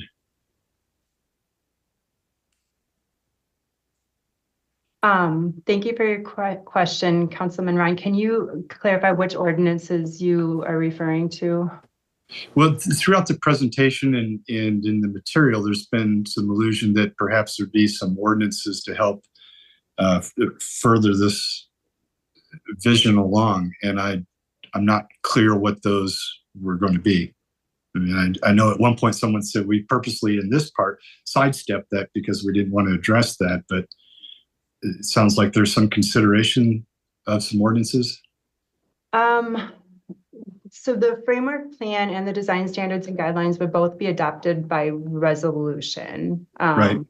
And Matthew, you look like you're ready to jump in, so please. Yeah, can I jump in there? I think, and I don't have the page number, but I think that the council members referring to the recommendations for implementation that are towards the back of the plan. Okay. And it does talk about future changes to zoning. So as I think we've mentioned, that the design standards and guidelines do not touch the zoning. They don't touch the uses or the parking requirements or anything like that. But that might be, it certainly came up in the discussions with the community, and that might be something that we would look at in the future is, things that might encourage more active uses along that route or might make some changes to zoning. And there might be other ordinances that would change as well. But this adoption doesn't do that, but it sets that roadmap out. Okay, thank you. And sorry for the confusion that I might have caused there. So on the, I would love as a separate point in time, and this is a different discussion perhaps. So we were talking about the connectivity in terms of sidewalks. I know lighting is a huge issue to be able in some of the in some of the events that are down there at night. It's difficult sometimes to get from place to place without jumping in one's car and driving. So I'd love to see some numbers come to us at some point as to what it might cost to put in some viable sidewalks with some realistic lighting along this line. And then the last thing I'd like to hear about is what's next, not in terms of this design standard, but what design standards are in the works for other parts of the city, if you can elaborate on that for us. Give us the tease. We have, thanks for the question. We've really been very focused on this. I think that we have discussed some other areas of the city. where development, I guess we should point out that there's been so much development in this area along the Colfax corridor and in this area that this really jumped to the front. And it worked nicely with this project, the Artline project. I think that is something that the Design Review Commission will consider at their next meeting. We've talked about it briefly, and I don't have any. They haven't prioritized anything at this point, but that will probably come up. They meet every other month, so their next regular meeting will be in March, and I'm sure that will be on the agenda. Is where do they want to look at next? Thank you. Councilor Spinks. Thank you. And again, this is just such a great addition to the city. So it's I intend to put this on my survey card. You know, what do you like about Lakewood? Wow, we have it all. Here's this cultural art line, etc. So thanks again for your work on this for, wow, years. I remember visiting, you know, it like whatever, 6-7 years ago. So it's really a great addition for the city. My question has to do with how quickly after council votes to approve this, do the standards and guidelines then take effect? I've been hearing, you know, that there's been so much developed and yet so much more to be developed. And so what would be the time frame for implementing this?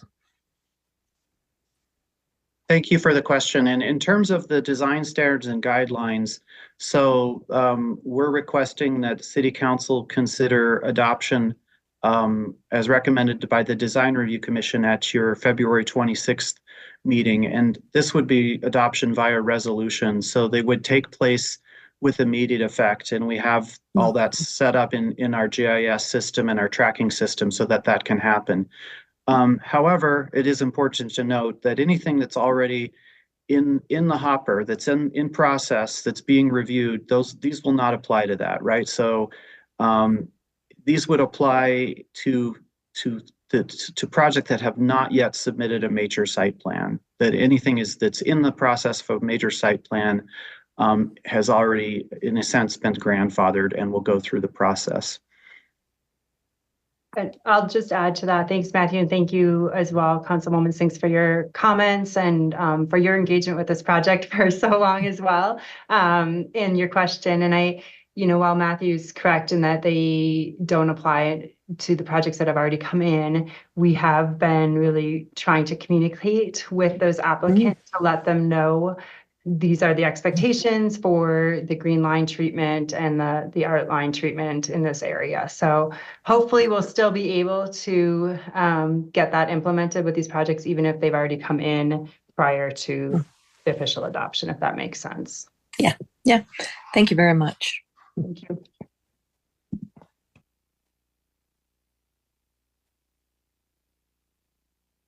I think you called me, Mayor. Councilor Stars.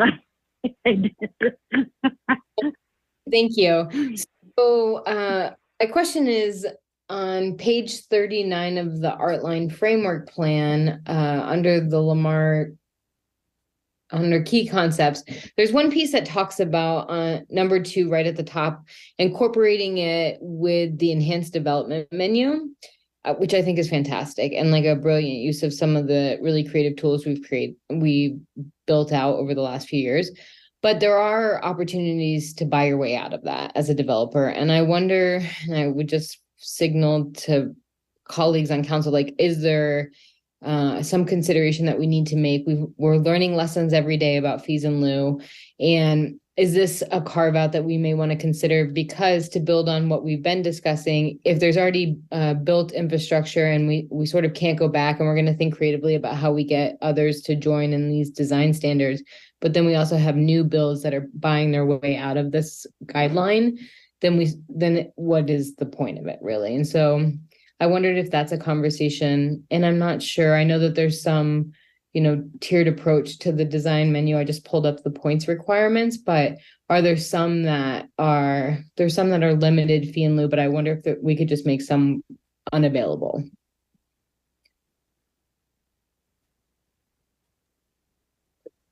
Thank you for your question and for reviewing this so thoroughly. And I'm glad that you caught that. I actually, we are aware that the enhanced development menu is a great tool, and there are ways to kind of get around what we would hope that developers would use those points for. The design standards and guidelines actually has requirements for public art as part of that document. And so and we're working on another process with the public art plan. There's an update to the public art master plan that we're working on as well with community resources and consultants to address how all of these different processes play together and are collaborative and working with the 40 West Arts District and developers in this area. So it may be a broader question on how developers navigate the enhanced development menu, but that was one thing we heard pretty loudly and clearly through this process, was that we didn't want there to be an out for developers to having art on the art line itself. Then Matthew, Todd, Meredith, I don't know if you have anything else to add to that with regard to the requirements and the design standards and guidelines. No, I think maybe the only other thing I'd like to point out, we did have staff from the sustainability division who develops the enhanced development menu review this document, the design standards and guidelines, and the plan as well, for consistency with their approach, so that it's for things like landscaping and low water landscaping and that kind of stuff, so that there was a consistent terminology and a consistent approach. Great, thank you. And I think that's helpful to just reinforce, Ms. Moore, to your point, is that it is now a requirement for all major site plans. So there really isn't a path at all to buy your way out of this requirement. Okay, thank you. That's correct. And Matthew and Todd, I'm just looking to you right now to clarify. I believe we had that for all segments and not just Colfax and Lamar. But I'm sorry, I'm drawing a blank. The landscaping question, or the public art?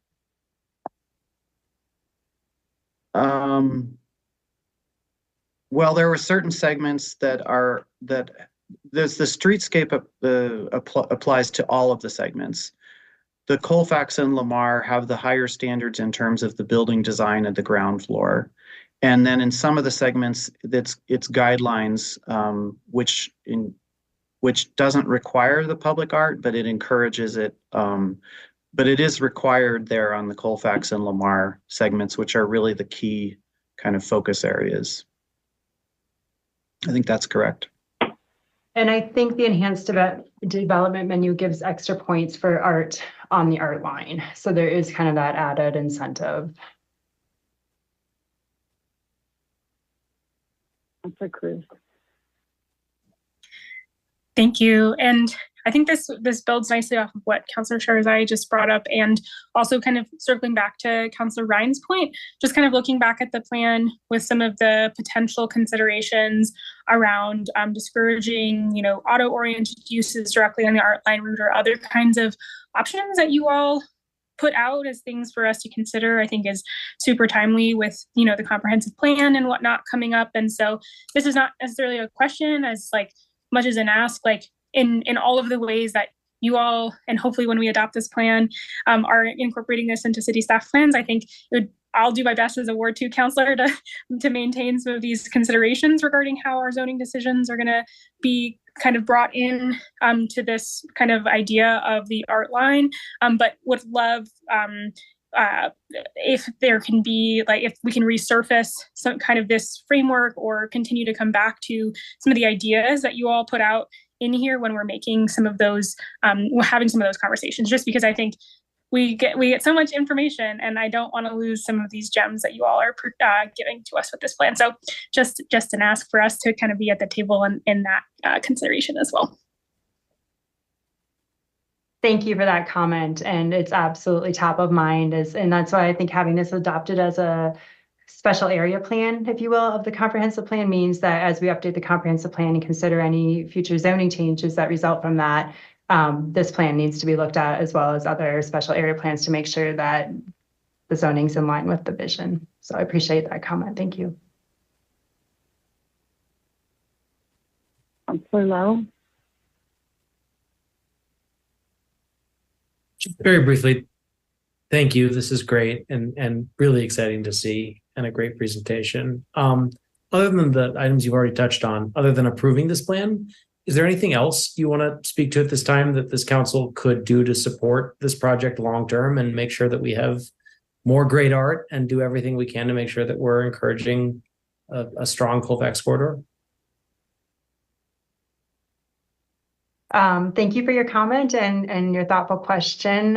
Gosh, where do I start? I don't know. I think I'm amazed at the support that the city has provided for this project over the years, and it's really amazing to get to work with the community on that 40 West Arts District plan that we developed back in 2011 and 2012, and get to actually point to ideas that came out of that process that are being implemented to this extent. And so I think that shows the importance of planning and having a plan in place and continuing to collaborate and with our partners in 40 West. I mean, none of this project would be possible, obviously, without the incredible work that the 40 West Arts District does. So as much as the City Council and the city as a whole can continue to support that, their mission and the Arts District and the nonprofit.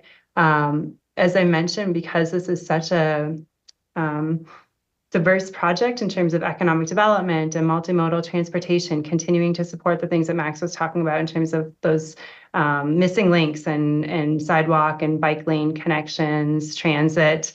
The whole idea for the art line really was revolved around the importance of the Lamar Station and folks using transit-oriented development type opportunities in the area to create this amazing place, and supporting the parks and the open spaces in the area that do exist, and our partners that we're working with, Sprout City Farms and other nonprofit partners in this area. And, to continue to support, as I said, we don't have a line item for this project, but staff that is working on it to continue to support their efforts in collaborating with the community. And hopefully we can think about a longer term, more sustainable strategy for funding and staffing the art line going forward. And I think this plan helps to put that into place and get the ideas spinning for how we might continue to move that forward. So thank you for your question. Thank you for all the support. It's really exciting to see how much the community has embraced this project, and it's really rewarding to get to help to work with all of our partners to continue to move it forward. And Councilor Mayotte Guerrero. I was going to ask a very similar question to Councilor Shirzai about how do we integrate this into more aspects, but I think this is just another general question in terms of, some of the pushback that sometimes happens even with really great intersectional, multifaceted design standards is that you end up with developers who essentially do whatever kind of the minimum thing is, and then that ends up with a level of uniformity, which can be not great, right? I mean, I think we see that with some development here, certainly already. And and so if things, have better sidewalks and better trees and better art, that's still going to be better either way. But what do you think is sort of the risk of that in this? And are there ways, are there things in there that's kind of built in to try to mitigate that kind of issue? I think that it's one of those things that makes design standards of any nature just so challenging to get right, and you see them backfire, great intention design plans all the time. And I think that's also why I was asking the question earlier about are there other cities who have kind of done a similar thing, just so we could kind of get an understanding of how this might impact things. And I think then related, I don't know that is there room for sort of iterative process, like if you realize that there's a specific aspect of it that like every single time the developer is ending up doing this like very specific thing that actually the community turns out hates, like what's the process to review that? Would it have to come back to city council? I can start on that. Thank you for the question. Then Alexis or the consultant team can jump in if they want to. So I think that's something that we were very aware of and conscious of as we developed these, as was the consultant team and the Design Review Commission. And we really want to preserve we want to have a quality of design. And that's why I think why the design standards and guidelines have these minimum standards for streetscape and encouragement of brick and masonry on the ground floor in terms of ground floor building design, and have this minimum sort of requirement, but also allow for the sort of eclectic nature of the art line area and the kind of variety of building types and developments for that to continue. And so I think it was very intentional. The Design Review Commission was very intentional that they, in some design standards and guidelines, apply to the entire building from top to bottom. And they were very intentional that they wanted it only to apply to the ground floor where the public is interacting with the building and the art line. So it doesn't go as far as some design standards and guidelines that you might see. It doesn't talk about, and I think sort of to your second question, if we do see shortcomings in terms of the kind of development we're getting or the outcomes, then yes, we could tweak them, we could amend them, and that would come back to your city council. The way that the ordinance is currently structured, it would come back to your city council for update if that was to happen. Great, thank you very much. I also just want to flag that I think the processes in this design plan it's just something that we haven't really talked about in this venue. And so I wanted to flag also for the public who I know have had frustrations and struggles with things. I think some of the processes and sort of the transparency then of how you get to go back and forth with the developer as the art and with the design aspects is really thoughtful. Doesn't seem like it's going to be really overburdensome, but like you'll actually get to kind of push on those areas to make it the best it can be. And that is really fast. Thank you. I think that is intentional, that it would parallel the existing major site plan process and work in parallel with that process and be very clear and very clearly spelled out. And yeah, thank you for your question. And I just want to add that gratitude to the consultant team for helping us navigate through that, what that process should look like with the applicant. And because this is our first rodeo, really having city-owned design standards and guidelines, it took a lot of hand-holding, and I'm very grateful to Todd and Meredith for your patience in navigating that with us. So I think it hopefully landed in a good place too, and I'm sure there'll be some tweaks that we'll have to make down the road, but I really appreciate your question about making sure that we don't have kind of a cookie cutter approach, if you will, to what the development starts to look like in this area. And I think that's why by having only standards required for ground floor in a couple areas and more guidelines and suggestions in others, it provides a lot of room for creativity and flexibility. And I also really hope we see a lot of adaptive reuse in this area that maintains the eclectic character that exists along the art line. And I think to the point of having a standardized treatment for the streetscape in the public realm, I think it is really important from people being able to easily find their way and navigate the experience if there are those consistent kind of breadcrumbs that look the same and feel the same. But the art itself, I think, will be very organic and different. The design standards and guidelines and the Design Review Commission don't get involved with that part of the project. So we'll still have a very close collaboration with the 40 West Arts District and hopefully local artists and creatives that help kind of bring that flair and make it unique to the area. That's great. And I just want to flag on this kind of topic. It's on my mind, and I think it'll probably be something that I get a little bit more fully baked for our annual retreat.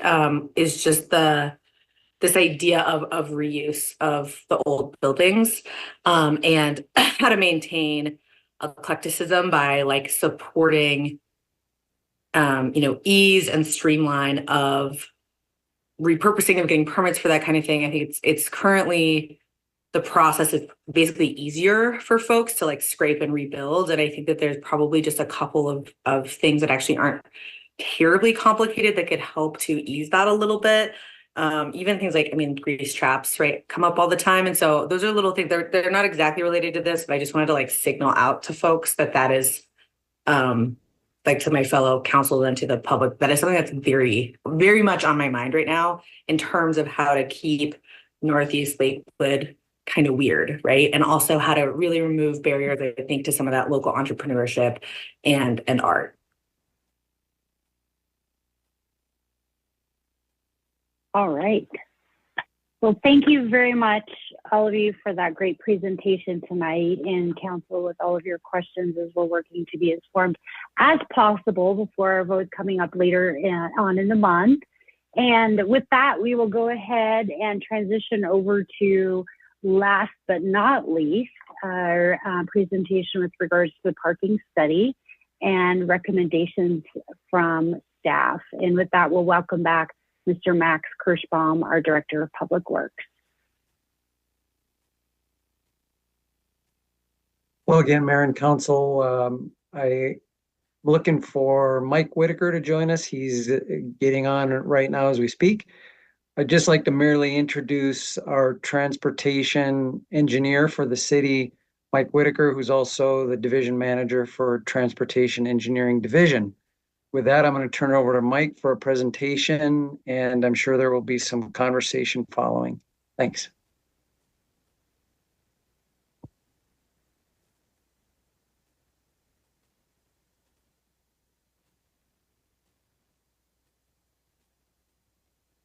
Yeah, thank you, Mike Whitaker, City Transportation Engineer.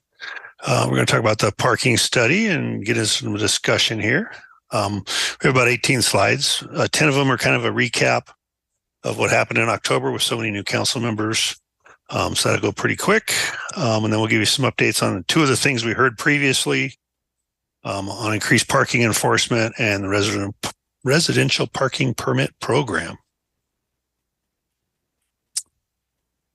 The study purpose was to understand residents and their parking concerns, understand current and future parking supply and demand, develop some recommendations for you to consider, and then get it into policy.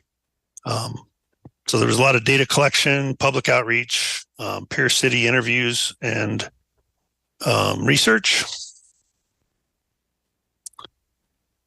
As you can imagine, there's kind of a lot of demand for kind of a limited amount of curb space. Everything from, UPS, Amazon, student parking, commuter parking, resident parking, all funnels into that demand for that one parking stall.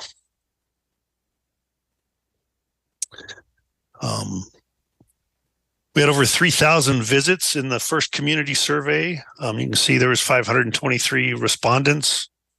And about 77 of those respondents placed 139 pins around a map of the city where they could show what was going on and their concerns. The big takeaways is we do have some unsafe parking behaviors, such as parking in bike lanes, a few restaurant patrons not being the best neighbors for the residentials.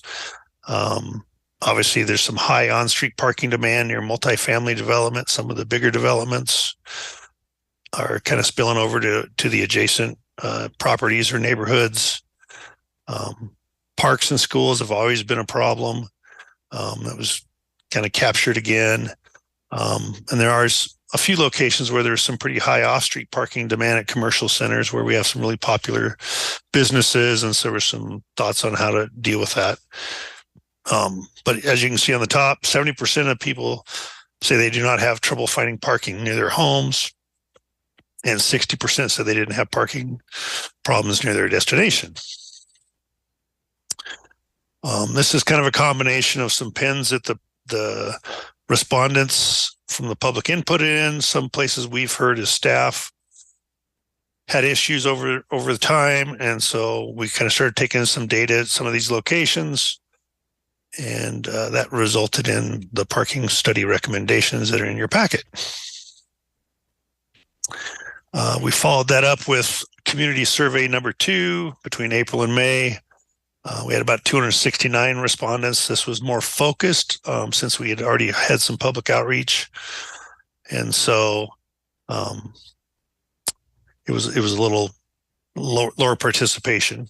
39% were supportive of the City of Lakewood establishing a residential parking permit program, and 69% were supportive of allocating some budget to increase the enforcement for unsafe and illegal parking behavior citywide.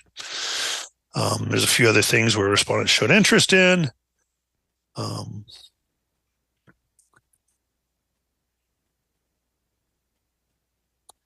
We did some peer research of cities around Colorado, and this kind of ranks them by population and how many square miles they have and whether or not they had a residential parking permit program.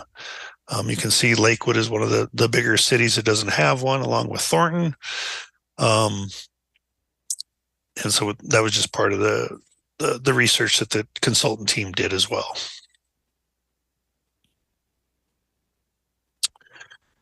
All right, so what we learned, kind of the takeaways from the previous council was they wanted us to identify some opportunities for enhanced parking enforcement and to explore the feasibility of creating a residential parking permit program, which we've done, and we'll show you now. We reached out to some parking vendors for enforcement that other cities have used, like Arvada and Denver, Aurora. I wouldn't get too focused in on the exact numbers. It's more of a ballpark for what we're looking for. So they're basically going to run about $234,000 per year to give us 40 hours of actual enforcement out on the street, and a manager for the program to help figure out where they should keep enforcing parking and where we get the most benefit for the money spent. But you will see it does drop to about $122,000 per year to add 30 additional enforcement hours. So that scale goes down, the more hours we look for enforcement. Obviously, the cost will be partially offset by citation revenue, but not totally. The idea for the enhanced parking enforcement would be to enforce those common areas that we get a lot of complaints about: people parking in bike lanes, on multi-use paths, on sidewalks, fire hydrants, crosswalks, intersections, driveways. Those all could be enforced with a consultant contractor fairly easily. So now we'll get into the residential parking program. So we've kind of thought about it similar to other traffic calming programs that we operate, whether they be speed humps, radar signs, typical things like that.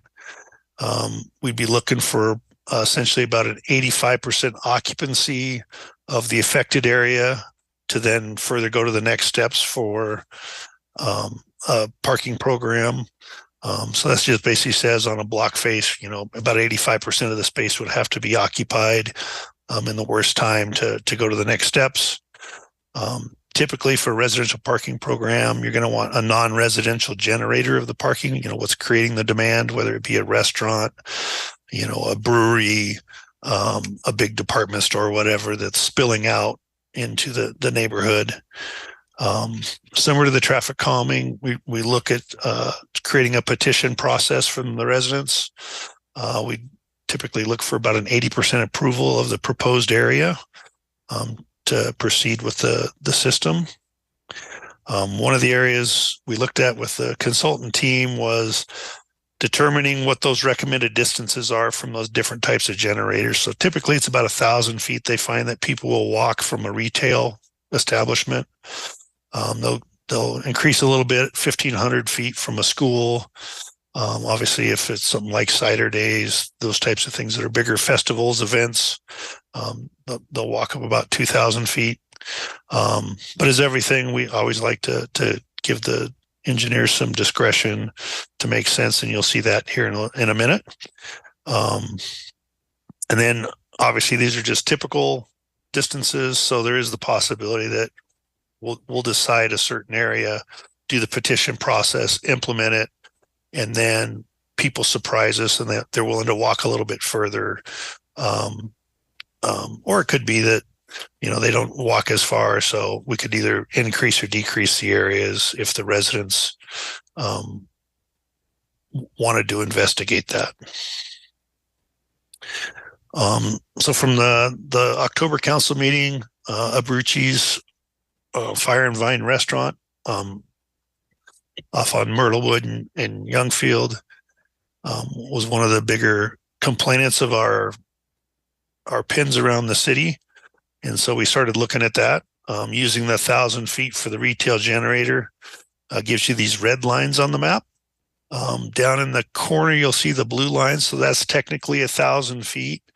It leaves about 2 houses away from that intersection, and then 1 house here. And so just to make it obvious and more logical of you're entering a residential parking area, I just chose to propose that we would extend it to this intersection for convenience and hopefully better understanding from the residents and from the people using the parking program. So there's about 41 houses when you count all the roadways there, both sides, that would be in this proposed pilot location. Like with anything, enforcement's the key. We found that even when we were just doing enforcement of existing parking rules on Myrtlewood, that it got better for a little bit. And once we stopped doing so much special enforcement there, a lot of the problems sound like they've started to come back. This site's a little interesting. You'll see that it's on the boundary between Lakewood and unincorporated Jefferson County.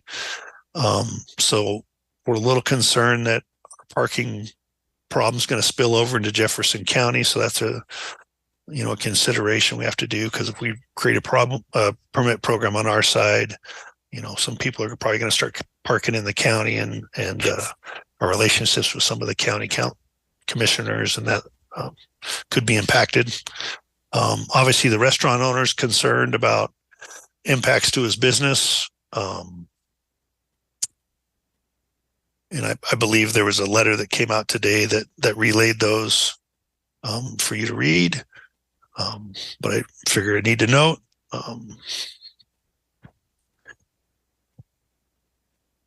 So just for estimating purposes only, there's lots of ways we could develop this, but I assumed we were already doing the 40 hours of enforcement per week for citywide parking problems, and then that cheaper 30 hours for those hours above 40 to develop these costs for a RPP.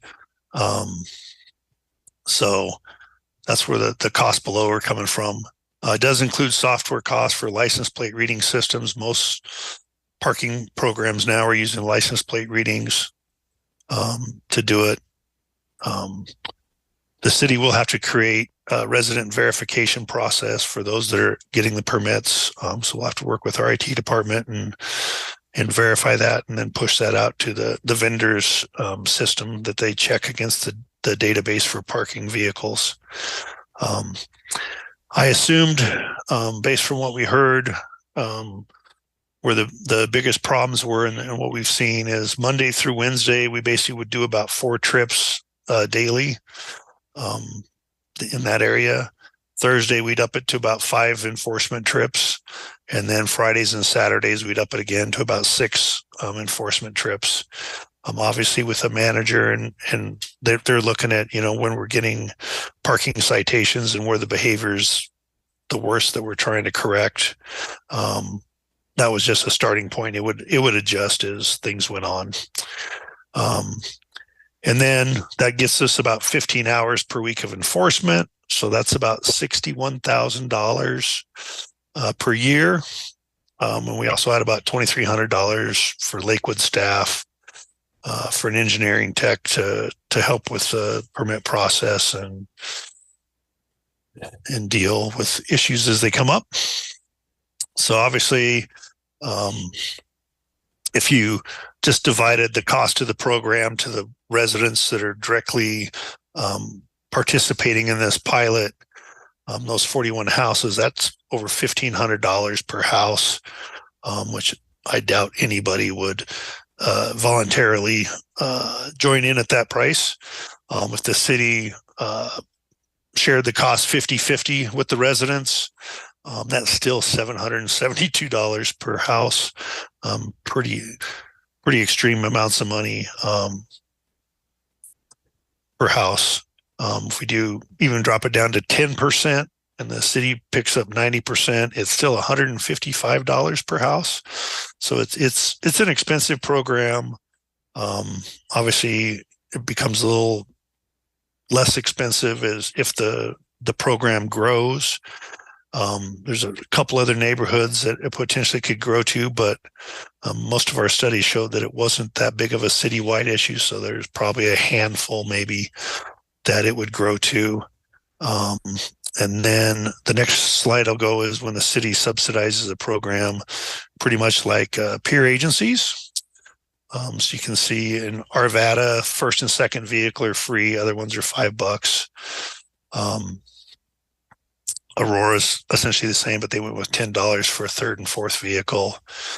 Centennial has a $25 one-time fee.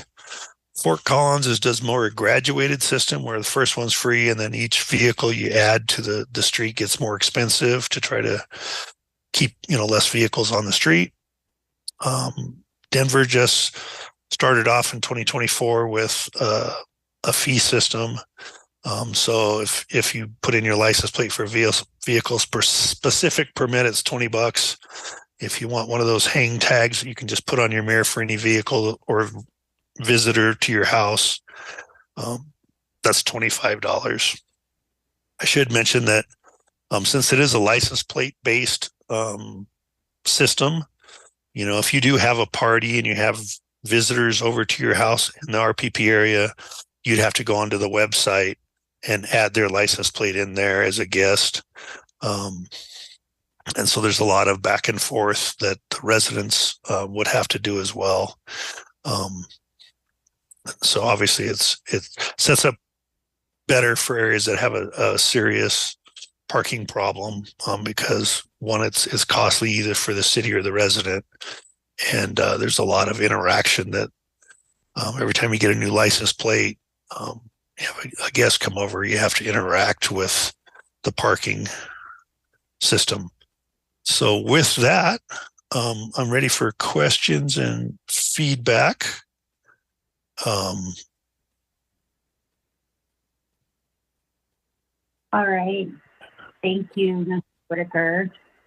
We're going to start with public comment from our community members, and then we'll shift over and have counselor questions and thoughts. So with that, we do have one request for pooled time public comment. And Mr. Williams, I see your hand is already up. So thank you for your assistance there. And we'll go ahead and have you.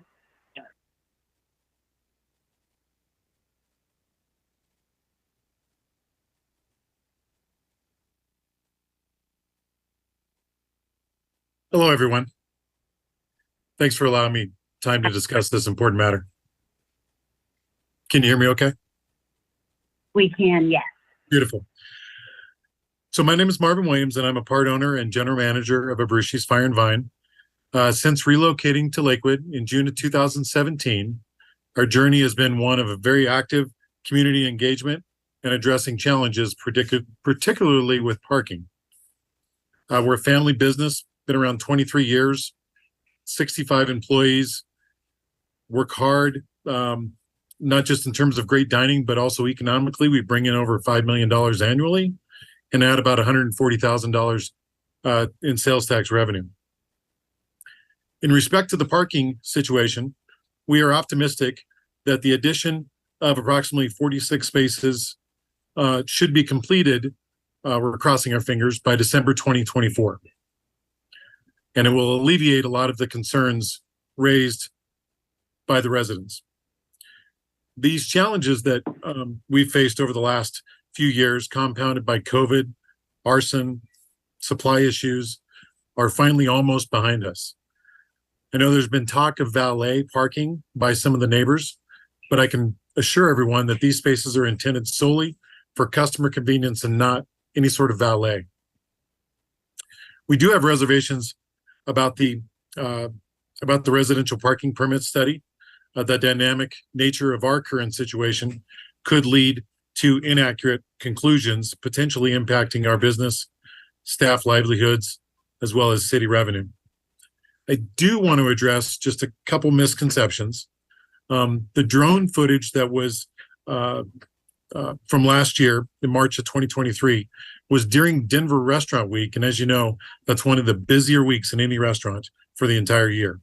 And it isn't indicative of our regular traffic flow.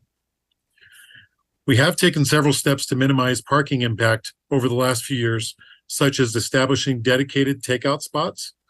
We have one that's in our parking lot, and then another one that is right in the turn in our parking lot, so they can just pull up to the curb, jump out, jump back in. And that's been there since the beginning. Continual open communication with the city regarding potential solutions.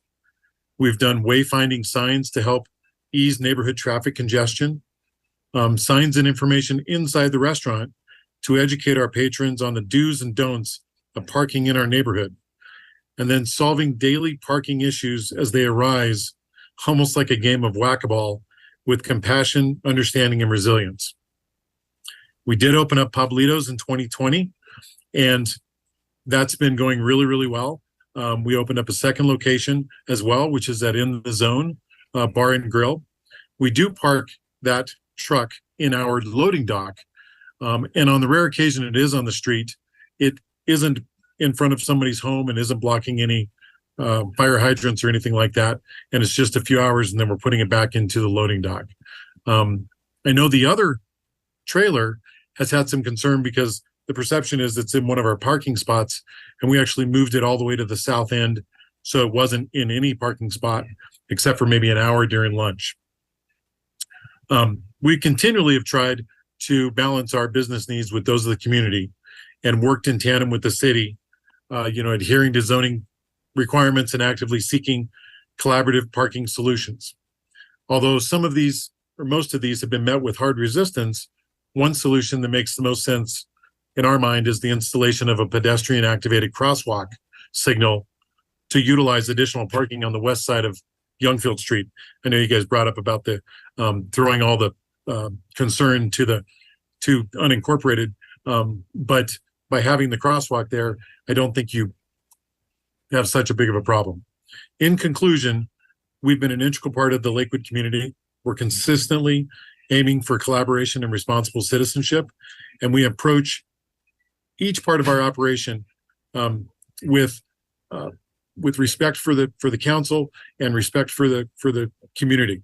And we request the council's understanding and support, hoping that our efforts and contributions are recognized in the deliberation of the RPP pilot program. Thank you guys for considering our perspective on this vital issue. Thank you, Mr. Williams. Next up, we have Margaret Muff.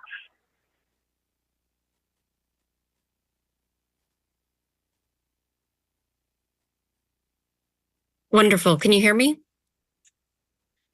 Great. Thank you. My name is Margaret Muff. I'm a resident on Myrtlewood Lane. We, as a community, have actively participated in the Lakewood parking study. We have played by every rule.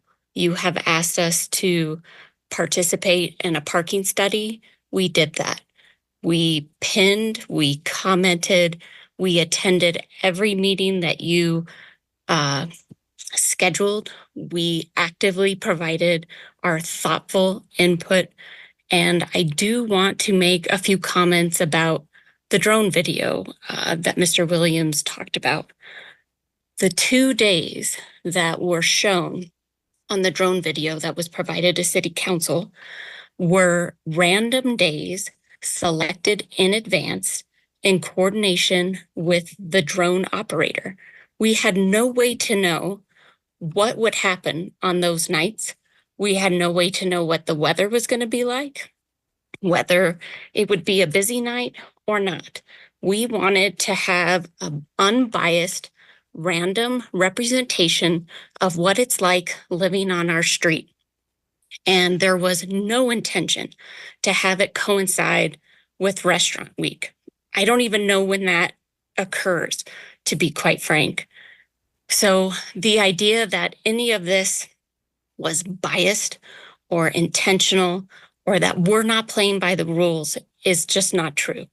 We're doing everything we can to be responsible and provide thoughtful input to the council. I would just like to say that I feel like we have participated for at least the past 2 years, if not longer. We were asked to participate, I believe, in an informal mediation process that was called off by the restaurant. So I don't necessarily feel like they are being a good neighbor and are proceeding in good faith. That's my observation of this process, and I appreciate your attention to this. Thank you. Thank you, Ms. Mose.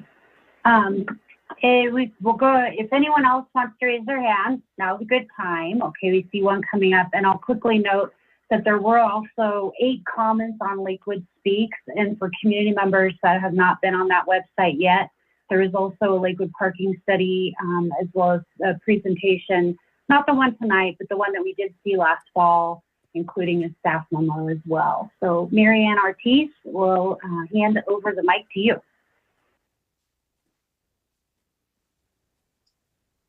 Hi, my name is Marianne Ortiz, and I'm president of the Applewood Valley Association. And I have been working with the community that lives around Abruzzi's for going on 7 years now. Abruzzi's has been there for about 6.5 years, actually. And at first, the issues were not as apparent because of an undeveloped lot. I put a lot of this in public comment, but the issue has never, ever gotten better in 6.5 years, except for when the Lakewood police came down and provided enforcement. My heart breaks for the community around the restaurant that cannot have their children out in the front yard because of the erratic driving. They just want some peace back in their neighborhood. The food trucks, yeah, they probably should put them somewhere else. But everyone wants to be able to go to the restaurant, but that doesn't negate the fact that the neighborhood is suffering from this, and they just want relief from what everybody can agree on. Abruzzi's does not have enough parking.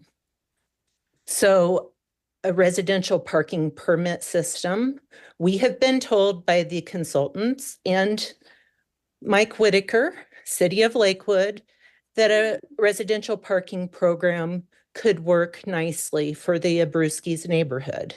And that's what we're asking for, and we're ready to get started.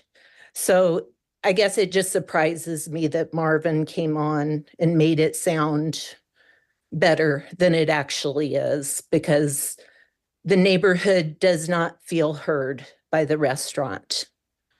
And something has to give here. So thank you for your time.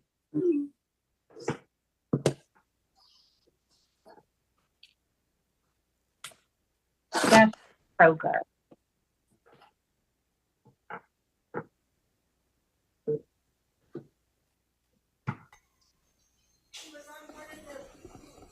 Mr. Proger?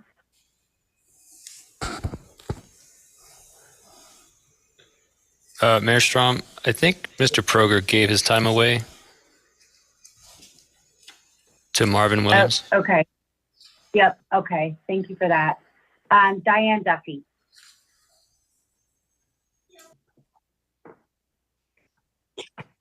Good evening. I'm Diane Duffy. I'm the president of Daniels Welchester. And many of you know, I've been before you before. My neighborhood is pretty welcoming to alternative businesses, multifamily. I've been before council supporting most recently when Lakewood annexed the area of my neighborhood where Stevenson's are going to put their new dealerships. We also have the beautiful Notable with over 230 all affordable units. And we have a lot of varied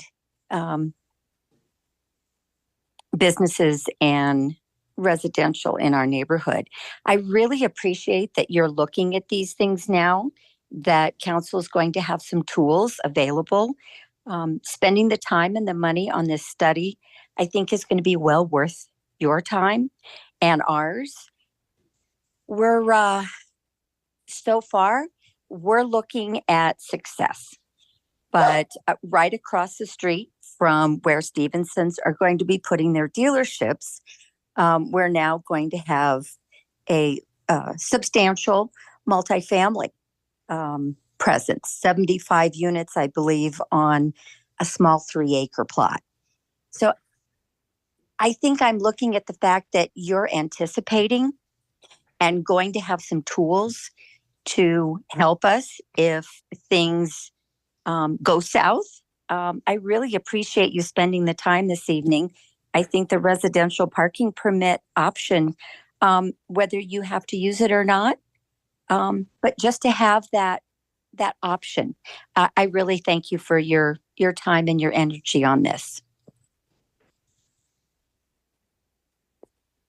Thank you, Ms. Duffy. Any other community members wishing to speak this evening? All right, and with that, we'll go ahead and close public comment. And I would like to start by turning it over to the only two counselors that have their hands up, but happen to be our Ward 1 counselor. They're familiar with this topic. So Counselor Spinks, we'll start with you. Yes, thank you, Mayor. And thank you to the citizens that were here and spoke up. And thanks to all the neighbors that have been very patient or not, because rightly so. So it's been a very difficult situation. Thanks to Abruzzi's, though, for being such a successful business and for making the effort that you did. But the residential parking permit is designed for something just like this, where there's a very successful business and it spills over into the residential neighborhood. And so this is a great pilot for it. And I think there's another great pilot as well. We've had a similar situation with Colorado Christian University, whose the students have also spilled over into the residential neighborhood. So with parking and so we heard all of the figures, how much it'll cost, the dollar amounts, and of course, really the bottom line is safety. And we want to secure safety for those in the residential areas. So I would also encourage us to think about this with CCU as well. And I think that's where I'll stop and turn it over to the other Ward 1 counselor. And I might even have further comments later. Thank you. Mayor Pro Tem. Yes, thank you. So I know that we have a lot of new counselors, and the campaigns and election time was in full swing during the October study session on this topic, but I hope that folks had time to review, because we had really passionate public comment from neighbors around the Abruzzi's restaurant. And I appreciate Mr. Williams coming and sharing, and we do applaud successful businesses in our community. But I do think that what we understand from looking at the parking study is there's the majority of folks who are in this community around Abruzzi's that are facing a lack of quality of life. And that's been going on for multiple years, now 6. And so I appreciate the timeline that Mr. Williams gave of a December parking lot, but that parking lot's been promised for many years now. And we've got a group of neighbors who are willing to move quickly to adopt a residential parking permit. Cities comparable in size and both geography and residents have these. There's no reason that a big city shouldn't be implementing this. It's not and something that's required of all neighborhoods. It's something you opt into, similar to a speed bump. And we happen to have a neighborhood who is eager to adopt this. They're willing to pilot this. They've shared that they'd be willing to share in the cost for that. I hope that is, we can explore that more, but I would just implore my peers on council to really think thoughtfully about this, because there's a desperate need. You know, Councilor Abel, before his time off council, this was something that he advocated for a long time. And so I know that to this point, you know, Colorado Christian University has come up in the south part of Ward 1. There's also some concerns about what could happen with the Westland development in the future. And so this allows us to create a tool that people can opt into that we've already fully vetted, because we have a neighborhood that's willing and able to assess where it needs to be tweaked so that we can respond in other places as well. And I want to just thank you, Mr. Whitaker, because you had a stat that showcased that there was 39% support for this. Where in the parking study, it's sort of positioned that there was 62% of people who were non-supportive of this, but actually that was inclusive of people who were neutral on the topic. So I appreciated you putting that information together, showing that residential parking permits, ultimately, it's a split amongst our population. And we're asking for an opportunity for neighbors who are already experiencing significant challenges, safety issues, to the detriment of their quality of life, to be able to opt into something that we've created.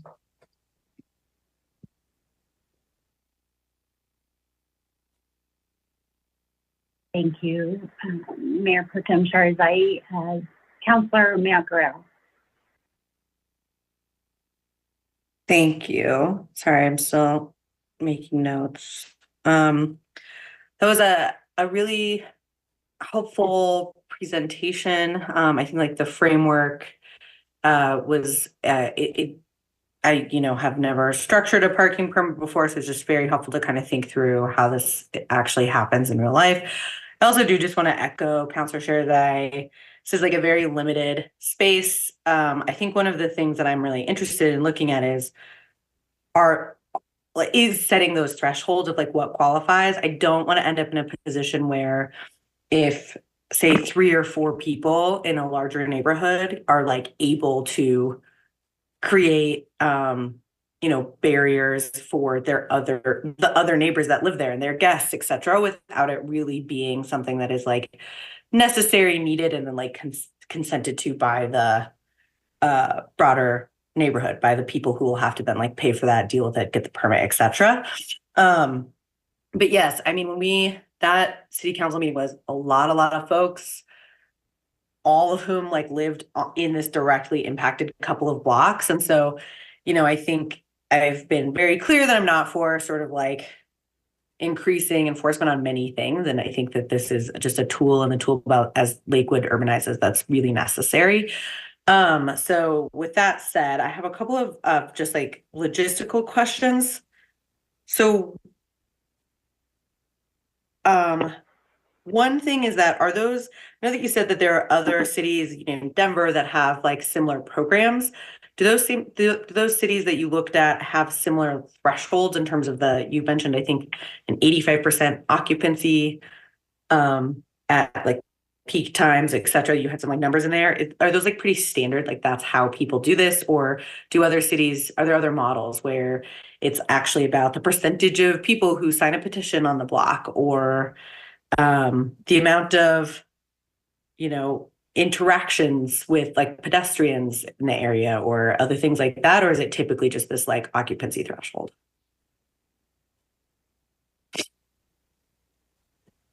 Thanks for the question. We didn't research, or at least I didn't remember from the parking study getting that deep into each city's thresholds. The occupancy is more of an industry standard. So people that are parking consultants that work all around the U.S. is kind of their recommendation, not necessarily our adjacent cities. And that's kind of where that 85% occupancy comes from. If you read the parking study, I believe it's referenced in there that, that's kind of a block that's fully utilized. And there's, some turnover. But when you hit that 85%, it's, that's where you start having the problems where people start circulating, people are hunting for spots. And so that's where that comes from more than the adjacent agencies. Thresholds, I think, are a little bit different. I think we were going off our consultants' recommendations for the area. If you remember some of the comment that's come in, there were some people who were advocating for just the block that was impacted to be the survey. The problem I see with that is if we just did Myrtlewood in this case, and we pushed the problem to Rosewood, then the people on Rosewood are going to be upset at the city because they didn't have a say and they didn't have a problem before, but now we've pushed the problem to them. And so I think it puts the city as the middleman, and didn't give those residents a say in a newfound problem. And now they're, to deal with it, they have to get, an extended RPP. And so that's why we're kind of doing more industry standard distances of where most people will walk from. So to try to capture not only the people that are impacted today, but the people that would be impacted probably tomorrow if it was implemented, and give them both kind of an equal say is what we're trying to find that balance. If I could add one point to that, this is Max Kirschbaum. Good answer by Mike, but I would say you'd be looking for a high participation desire among the residents for more than just, it's more than about just a financial contribution, if there is one. That's something you can discuss, of course.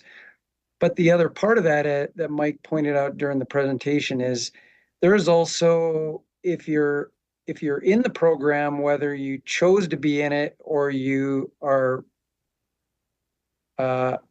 in it by geography, there's a time commitment for you too to register your license plate, register when you have guests. So, it would be important that we respect everybody who would be in that area. So that's why the high participation rate that Mike presented. Thank you. That was actually my next question, is around how to get the neighborhood participation. I think to me, having like a formal process and like not just a threshold of the occupancy of the public parking spaces, but also a threshold of of neighbors who have signed on. And I also have questions on like homeowners versus renters and how to handle that. And also, I assume that then this is something that becomes basically almost like an HOA entity, where it's like a part of, if you buy a house, it's like in the contract. So can you talk to me a little bit about that? Similar to a lot of our other traffic calming type programs, we'll take either the owner or the renter. Typically, we prefer the person that's occupying the house because they're the ones that are dealing with the issues. But if it's a vacant house or those things, we'll take the owner as well. But yeah, typically we'll just mail it to the residents to get their signature, or somebody from the community will take a petition around door to door. And so we take either the renters or the owners in most situations. Yeah, the 85% might be a little confusion. That's when, if we look and do a study and say, is there a problem out here, that we want to see that most of that parking space is used up. But then I believe in the presentation, we used an 80% approval from the petition, which is pretty typical for, like I say, a lot of the other programs we have. We're usually looking to have about 95% people respond. And then of those, 80% approved to move it forward. As far as having it as part of a HOA or deed, I don't believe that's in case in any of the cities. I think it's just, part of living on that block. Hopefully it's fairly evident when you went to look at the house you were buying, you see that parking, but I could see how, potentially some people could be surprised. But there would be signs out that, obviously say you're entering a residential parking permit program that hopefully they would pick up on. Great, thank you. That's super helpful. Those numbers of the 95% engagement and then 80% favorability, very helpful. And then I think my last big question is around enforcement and like the difference, since if we were working with a firm rather than, hiring parking enforcers into like our police force, does that change the way that enforcement can escalate and the way that it follows people on records, or is it still the same? Like, I know that there's been some legislation over the last couple of years to reduce predatory towing. So I know there's still obviously private towing companies, but I just recognize that there is a bit of a difference with it being an outside firm.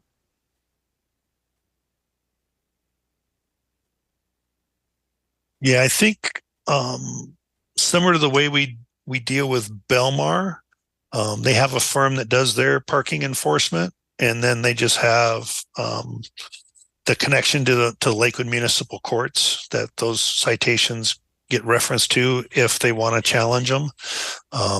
If they don't want to challenge them, there's usually a website that the parking vendor runs that you just pay right there. And so it would never get to the court process. It's probably handled mostly in the vendor's systems. So in terms of it being able to, sorry, I just, for clarification, so in terms of it being able to escalate, like, so say it's like the same car's third ticket, are they getting a boot? Are they getting towed? Like, what happens? We'd have to set that up as part of the process, but yes, I would assume that if a certain number of citations happen, that it does get escalated, and whether that's police getting involved or it gets to a boot or a tow type thing, I'd have to look in more. We haven't got that far down the process yet.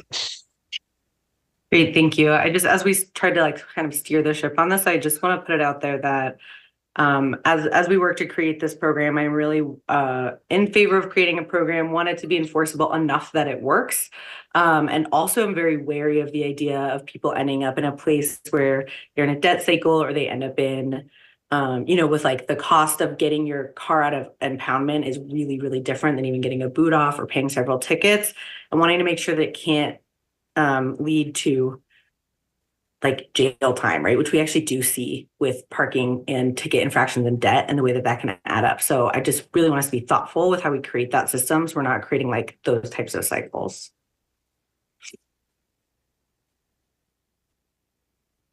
Councilor LeBeer. Thank you, Mayor. Yeah, to our last counselor's point, I mean, I'm supportive of residential parking permits generally. I've done a lot of work with Denver's in the past. And I will say, the devil's always in the details. And I caution the residents as well, because I mean, I've seen Denver's program pretty much up close. And, the way it's effective is having more restrictive parking, and that includes on the residents. And so, and Mike, you talked about it a little bit with daily parking permits, and that was where my question is. Do you see those as maybe being digital daily kind of parking permits if you're having a birthday party or something like that? Have y'all thought about those things? Because obviously that ends up being a frustration with a lot of neighbors having to go down to City Hall or try to know when they're going to have an event ahead of time or that sort of thing. Yeah, the parking vendors we've talked to so far, they highly prefer the license plate reader outfitted cars, so they can just drive down the street. And if it's not in the system, it flags them so they can stop and issue a citation. Downside of that is every time you have a party, every time you have somebody with a new license plate that's parking out on the street, you'd have to enter them into the system. It's an easy website to do, but I'm sure we can all imagine how many times we might forget about it for different events. Type in the wrong plate number.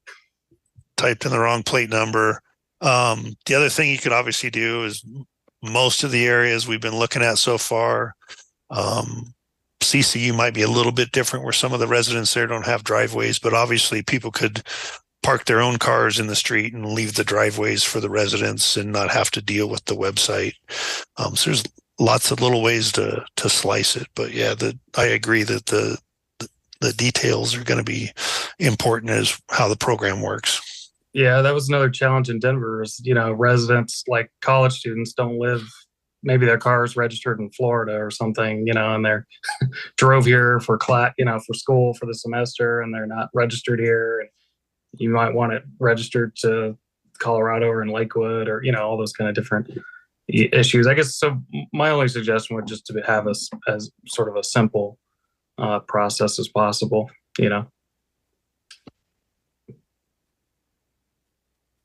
But anyway, I'm supportive, so thanks for answering that. Councilor Stewart.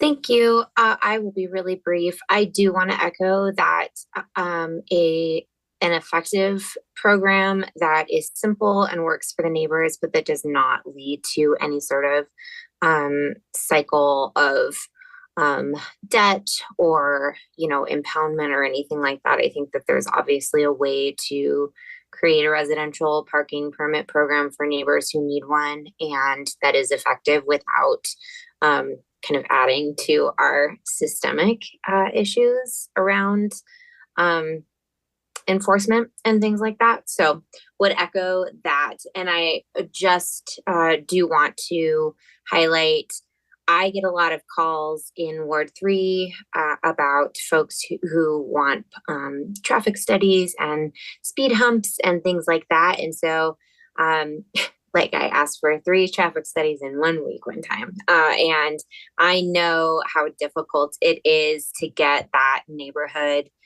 buy-in and engagement, even if they do qualify, to go around and collect the petitions and get the support. And so I feel very confident in the rigorousness of that process.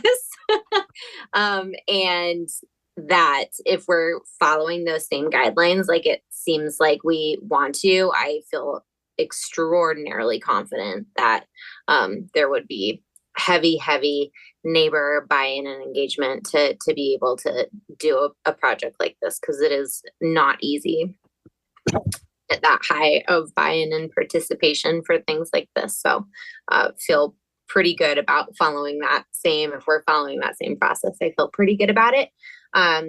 My only big question is just the cost. I know that you gave some options for cost breakdown, but that is really where, I don't know, where the rubber is going to meet meet the road, and if we're calling this a pilot, I think that's a good opportunity to try out something and not have to, and have the flexibility to change it and things like that. But, this is, any way you slice it, this is going to be an added cost for the city. And so it would just be, I don't know, are you looking for recommendations for us, how we want to move forward with the cost breakdown, or where are we with that? Like, what decisions have been made? What needs to happen?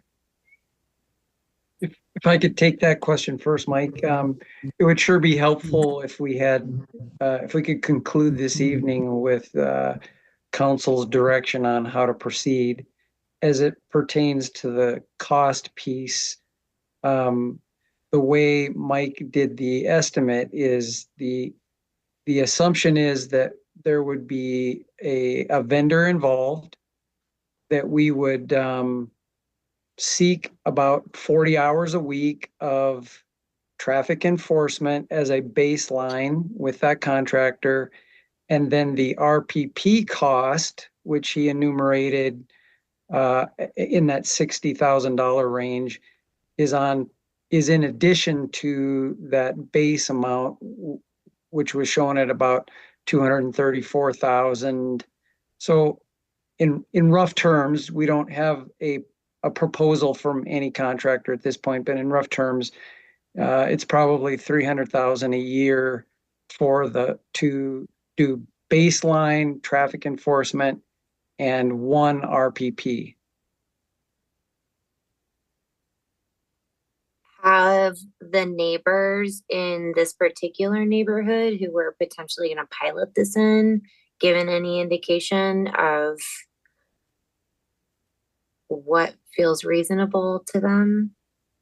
No, that's why we presented the 5 options here on how neighbors could participate. As a council, you could choose that neighbors pay 0. So I think the door is open to your discussion about what level of participation should there be and what's appropriate to the resident. And then obviously it would be the city picking up any of the rest of the tab or the whole tab. Okay. I know there's a lot of frustration. I'm going back to speed bumps because that seems to be the issue at hand in Ward 3.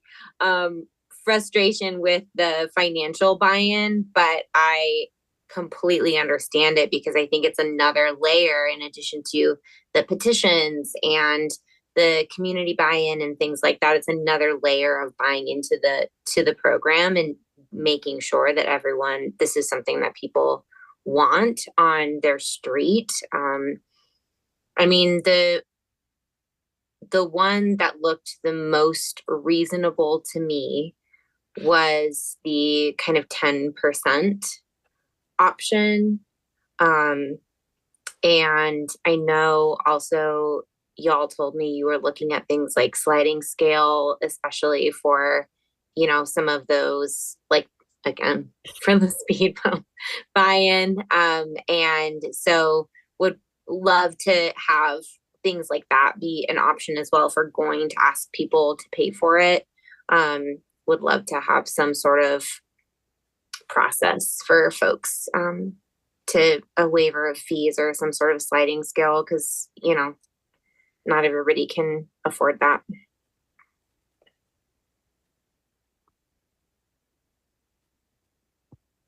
Councilor Lowe. Thank you for all the work that went into this and this informative presentation. Try to be brief. I do have a couple questions, a couple quick thoughts. This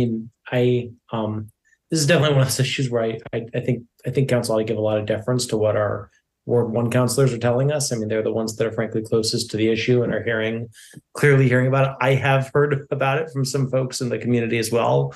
But just frankly, our Ward 1 councilors conveying that this is a problem and that needs council's attention carries a lot of weight for me and suggests that that we need to do something. So I'm certainly inclined to follow their lead and support an RPP pilot.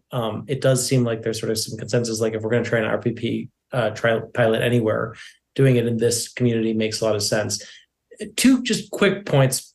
One, I want to really passionately second what Councilor Mayat Guerrero said about towing and how financially problematic towing can be. She's 100% right, and I'm appreciative that she brought that up. There's a lot of data that shows that this can actually be a big driver of things like evictions, poverty. Towing is no joke. There are particularly some very unsavory private towing operators in Colorado that have caused a lot of misery, and which is why the state is regulating them. So I agree. It's very important that we be thoughtful and make sure that this doesn't lead to that a sort of a thoughtfully enforced RPP program, which clearly would need to be enforced, doesn't give way to the city handing a contract to some private towing vendor. That's incredibly important. One other point, just not having anything to do with the RPP pilot, in terms of just enforcement more generally, which is persuasive, makes sense, understand the reasons for that. I do think I just encourage the city to give some thought to sort of the interoperability of that enforcement system with the broader metro area. A lot of folks in Denver use Pay by Phone. It's an app on their phone. It's seamless. If we're going to do more of that, I think for what it's worth, as when, in the real world, people drive from Denver to Lakewood all the time. We want them to be able to use one interoperable system. And to the extent that Denver is already using Pay by Phone and apps like that, I think we should try to make sure that folks can use the same app instead of having to download a totally separate app to pay by parking. To pay for parking in Lakewood. Cost is real, but I think for a lot of people, half of what is difficult about parking is just they want to be able to do it very quickly. If you're like me and you're running, 5 minutes late to everything, that's a big deal. So I'd encourage us to be thoughtful about that.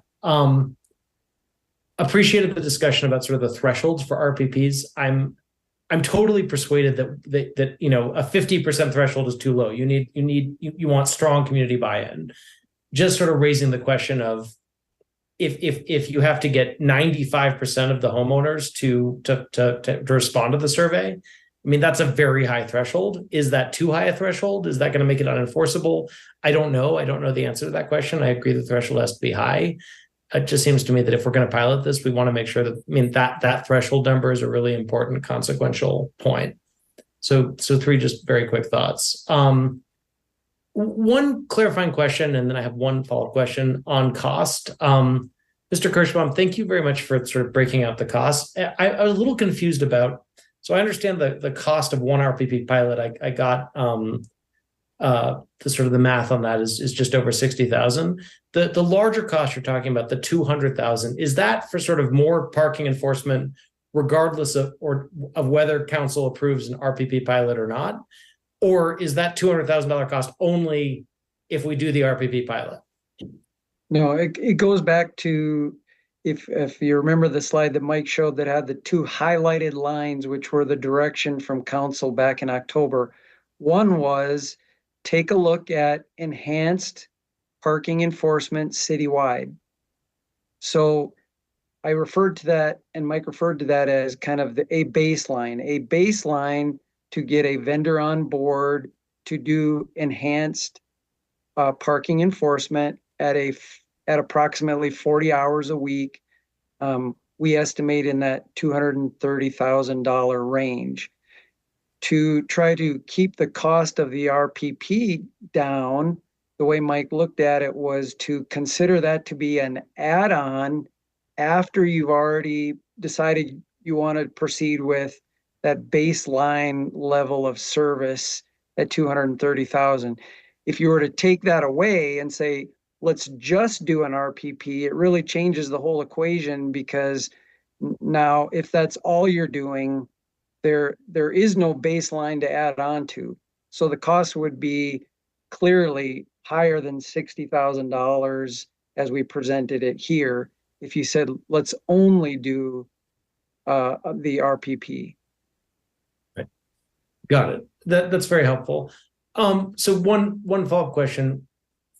Could just go just a couple lines of context, Mr. Whitaker or Mr. Kirschbaum, for why you think this can't be offset mostly or entirely by revenue. I mean, my back of the envelope math is that, if you so $50 parking ticket, right, you'd need to average like 3.5 tickets a day to cover a $60,000 cost, 13 tickets a day to cover the entire cost of what you're talking about. I have no idea. I mean, I have no idea. I have no idea if that number is completely unrealistic or not. But why are we so sure that this can't mostly pay for itself?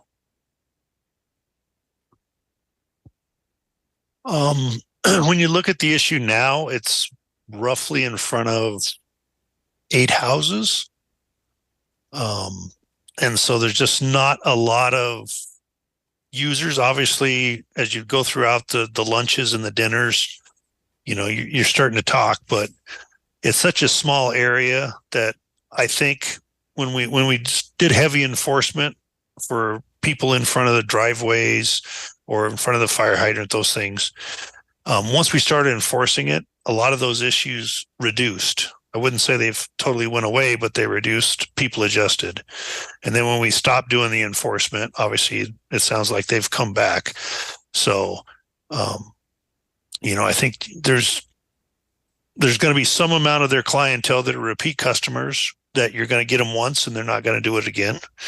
And then there's going to be other clients that are new to the restaurant that are coming from different areas that you might get occasionally, but I don't think you're going to consistently over the long term, continually get people that are parking there to go into the restaurant. Got it. So just one final question. And again, I really do defer to our Ward 1 councilors on whether there's wisdom in looking at this or whether or not. Has anyone just looked at whether it might be possible to do the RPP pilot, but rather than just say you have to have a permit, say if you're not a resident, you can still park here, but you have to pay. You have to pay for the cost, and that's how the RPP pilot would work. It occurs to me that would generate more revenue. It's a slightly softer, maybe it's looking for a compromise, right? Folks can still park on the street, but they've got to pay, through an app or something. Then again, maybe we're at a point where that's just not a realistic solution. But I wonder if an RPP pilot, if not there, maybe somewhere else could be structured in that way. Yeah, I think it could. In this situation, I'm not sure the residents would be happy with that outcome. Because we talked about in some areas, just putting in time limit parking would be one way to deal with certain types of issues. But with a restaurant, if you put in 1 hour parking, 2 hour parking, most customers are going to meet that. And so it doesn't really work to solve this particular case. But it could in other situations. I think really, this problem has festered for so long that both sides are kind of entrenched in their views, and we've kind of lost that middle ground commonality. Some of these residents are really upset when somebody's parking in front of their house, going to the restaurant. And part of it's, a lot of times they want to park on the same side of the street as the restaurant. So they'll turn around somebody's driveway, and then go park up a little further up the street. So there's lots of little nuances that are adding to the frustration there of the residents that are impacted. Thank you, Mr. Whitaker. Councilor Ryan. Thank you. And, I want to pick up some of the comments that Councilman Lowe just made. I know, for example, in Golden, they have 7 or 9 different zones where they have this permitted parking. And if you work downtown, for example, you get through your employer, I guess, you get to park there for whatever amount of time that you need to be there. But if you're not, you have to pay for the parking beyond some period of time. And so I do think that I would like us to look at some of those other options. And maybe their Brewski's area isn't that solution. But I think if we're looking at rolling this out in other areas, I think we should look at some of those.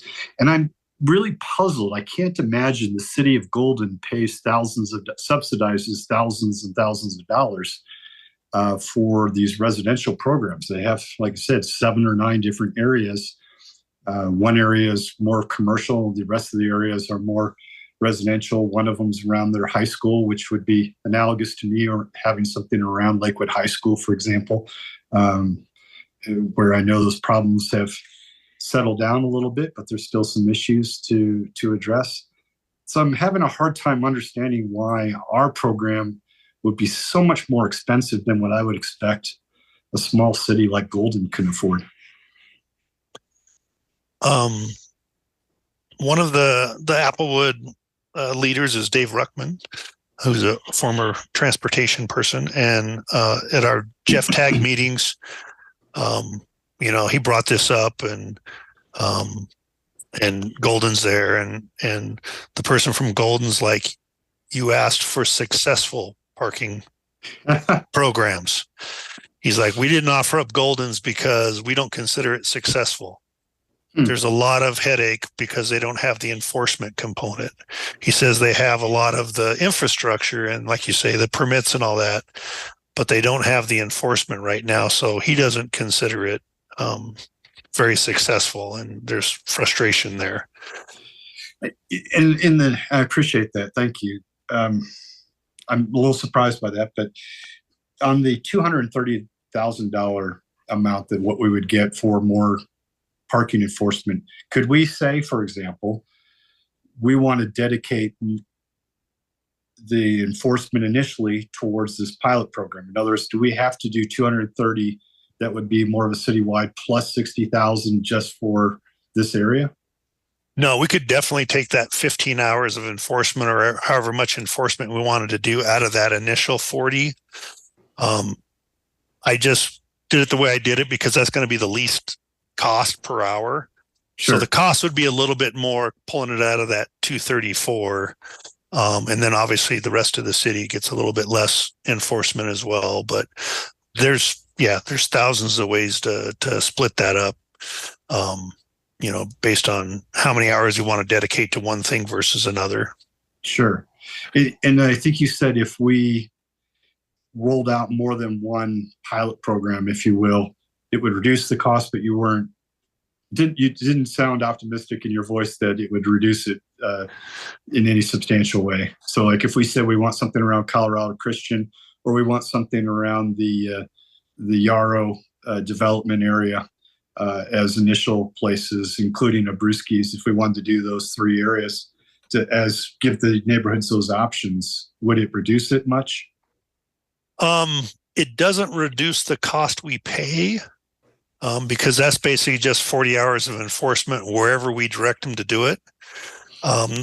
The software cost, the license plate reading costs are already absorbed costs. So the only thing it does is reduce the cost per household or the cost per resident that has a parking program.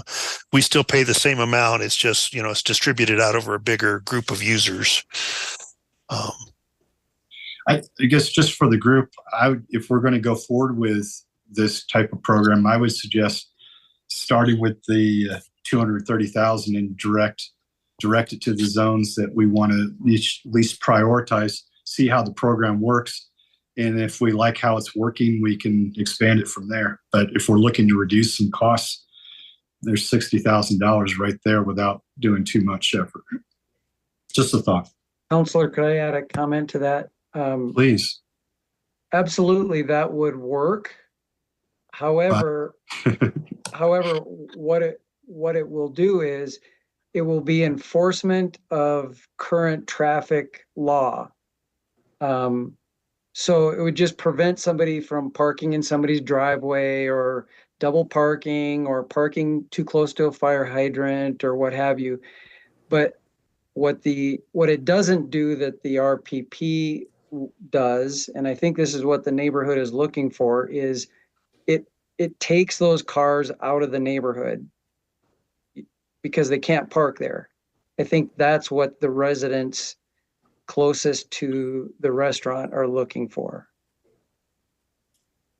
No, I think I understand. I thought I was hearing that, and I guess I'm misunderstanding, that there was a couple $1,000s for some software, and there's some other miscellaneous costs, but they wasn't adding up to $60,000. That the large portion of the $60,000 was the enforcement of the RPP program.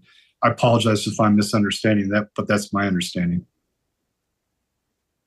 So I understand you don't save all of those costs, but maybe you save a pretty healthy chunk.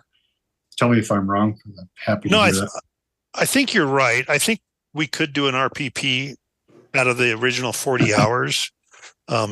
Just understand that we did this with, talking to some vendors, giving us some ballpark quotes. It's not going to be 234. I thought about, rounding these things off because obviously we'll have to go out to a solicitation and people respond to it. But yeah, I think we would have the ability to package it however you want, and then the vendors would respond to that. And so until we actually go out to that bid process, it's a little hard to say what, if it's just a direct replacement or if there's some offset there. My last question is, from your study, what are most cities doing in terms of the subsidy? Is it closer to the 10%, or is it just the flat fee? You pay $20 per car, and the city absorbs the rest? Most of our neighbors, Denver has a fee for any car. Arvada, those give you 2 cars free, and then you pay over that. And so it seems like that's probably the most common, is 1 or 2 cars that are free, and then it's cost for additional cars to be registered. And I would point out that, most of these houses do have driveways, and so they rarely probably park on the street. It's more those big events where they might have to get a permit. So, okay. Thank you. Councilor Cruz. Yeah, thanks all for this discussion and for that presentation. Just want to echo that, from what I've heard from the residents in that area, and then also being prompted to go drive around there at random parts of the day, I see kind of the quality of life issues that are being brought up. This is not just your regular people parking in front of your house. Like it's blocking people's driveways, parking in people's I think that this is at a different level than maybe some of us then might be readily apparent. So I just do kind of want to flag that for this specific part of this plan. And so I am interested kind of in building to the consensus of trying out this type of a program. And maybe I'm taking us a little bit on a different track, but I actually had some questions about some other parts of the city and parts of this plan that I thought were really interesting. And also I think speak to, of course, we want to be good stewards of taxpayer dollars and think about the costs of this and how that fits into the budget. But there are quite a few other areas of town that have some level of concern from community members that I think are identified in the materials we were sent. So I just wanted to kind of flag that too. Like I saw in there, like the 16th and Depew area, the area kind of by the Sheridan station and the new development there. Just again, I think that there could be some benefits to figuring out beyond this very specific area of town that I think is in need of attention, what does and does not work to keep people safe in other parts of town. So with that kind of being said, I am kind of, I guess I have a couple of questions, but I'm interested in kind of if we are to do this residential parking permit program as a pilot, what data collection would look like, and if there's a way that we can kind of dig into some of these questions people have around enforcement and disproportionate impacts and other pieces like that. So I will pause with that first question around what data collection could look like. So obviously we'll have to give direction to the consultant on, how much enforcement we want and when we want it. And then they track all their citations. They track, how many times they've gone through there. And so we'd have the ability to know how many trips they did and, you know, how many citations or what the average per trip or different ways to cut it. Excuse me. We'd have a lot of that type of data. As far as just around the city, we're looking at the same things. We hear certain streets over and over, and we have the CSO hit certain areas over and over that we know is a problem. And talking to the consultants, it sounds like it's the same thing. As they always look at which streets they drive and, you know, how many problems they're seeing or trying to address, to try to hit those usually that are the worst problems, helps them focus their things. If they go down a street and, you know, 8 times out of 10, there's nobody there, it's probably going to get less enforcement in the future. And they're going to hit the streets that, you know, 3 or 4 times that are worse that they'll hit.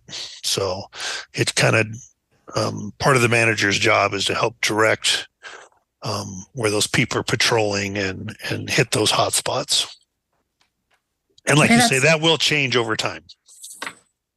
Yeah, that's super, super helpful. And just as a point of clarification, so I understand, we can get those data from the kind of vendor or whoever is doing the enforcement. And is there a way for us to understand, like kind of who is being funneled into like our municipal court system, or just so we can understand if there are any disproportionate or inequitable impacts of some of these pieces of enforcement? Would that be kind of possible if we were to do a pilot program? I think you're for sure going to get how many people pay just through the website versus how many people contest it and have to go to municipal court. And then I'd have to talk a little bit more with court staff as far as, I'm sure the vendors could tell us repeat license plate numbers, but, you know, we probably have to talk a little bit more with court staff about, you know, specific people or issues they're seeing with maybe different license plates, but it's still the same family type thing. Great, that's helpful. And then just my last kind of 2-part question, like let's say this moves forward, council adopts a residential parking program or a permit program, and like what would the timeline of that look like? And would kind of the appropriations or the money you've kind of talked about fit into the way we've kind of designed the budget so far, or would that have to be kind of an additional process? I think coming out of tonight, what I'm hoping to have is the basic framework for the plan that you would adopt. You know, we've got an agreement on the areas that we would want the petitions to cover, which we'll have to talk a little bit more tonight to make sure that, you know, people are comfortable with the 1,000 feet from a commercial, 1,500 feet from schools, those types of things, because that'll be an important one. And then the threshold, you know, is the 80% approval of the residents, the good threshold that we want. Obviously, those are all settable by you guys.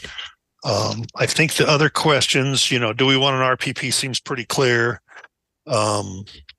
Sounds like there's consensus for Myrtlewood area, Rosewood area to be the location. So those are the questions I still have.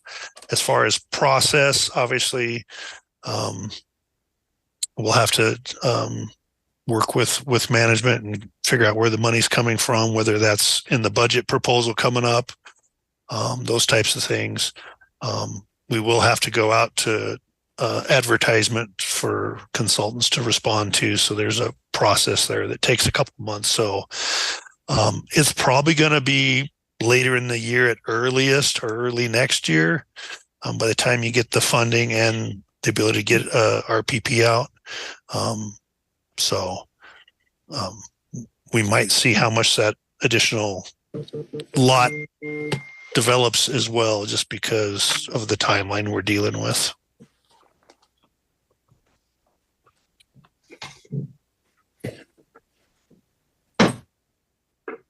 Okay, well, before we transition over to the second round of questions, I have a few questions myself. And you actually just hit on the 46 spots. So I was curious, looking down the road, and we've got the units that are under construction, just under the south of that. And I'm curious if you guys have a clear understanding between that and the 46 spots of the additional parking that are coming online, what we might anticipate the impact to be across the neighborhood and affecting that restaurant traffic and parking. So we've got the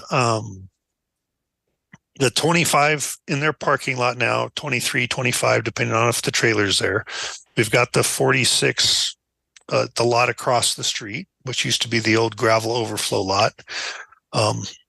The townhomes there did build 13 on-street spots in front of the townhomes, which are just public parking, open to residents or restaurant users as well. We've restriped that section of Youngfield, and we added 7 to 8 stalls next to Abruzzi's themselves. One of the things we're still working on the design and working with Jefferson County is to put in a pedestrian crossing across Youngfield there, and where exactly we want that located. But that would hopefully give us a safer way to get across to the parking on the other side of Youngfield. So when you look at the video, we were counting about 80 vehicles in the worst part of that Restaurant Week drone video. And when you start adding all this up, we're getting pretty close to that 80% or that 80 vehicles. So it's hard to say, how many people are going to choose to park on the other side of Youngfield and use that pedestrian crossing, but there'll be a few. Even in the video, there was 4 to 6 vehicles over there already, even without a safe crossing. So that's about all I can. Are all the new units, are they all online? Like people are all moved in, or are we still waiting for that to happen? No. Just buildings 1 and 2, I believe, have occupancy. 3 is mostly enclosed, but definitely not complete on the inside. Building 4 is framework's pretty far along, but it's not enclosed in. And then building 5 hasn't even started yet. I mean, it's got the foundation, but none of the wood framing started on that one yet.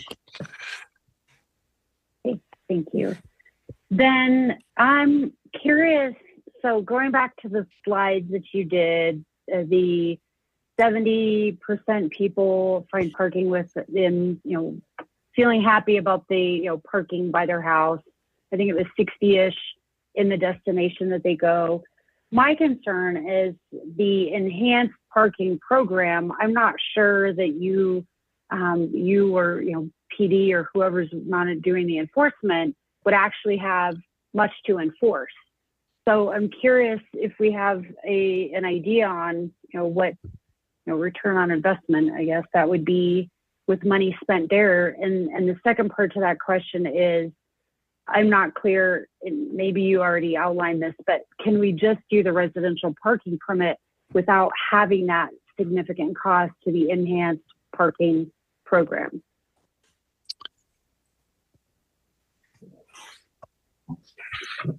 We could do a residential parking program without enhanced parking. However, just the vehicles, about $80,000. Then you add the staff time and the management and the software. So it would be a lot of money just for these 41 houses. I'm not sure, we'd have to put it out to bid, but I think you're still talking, probably 150, 175,000. I think there's just a certain amount of cost by the time you got to outfit a vehicle, you got to get the equipment for it, the website and all that is kind of that sunk cost that, you can scale it up real easy, but you can't really scale it down to past a certain point. Okay, thank you.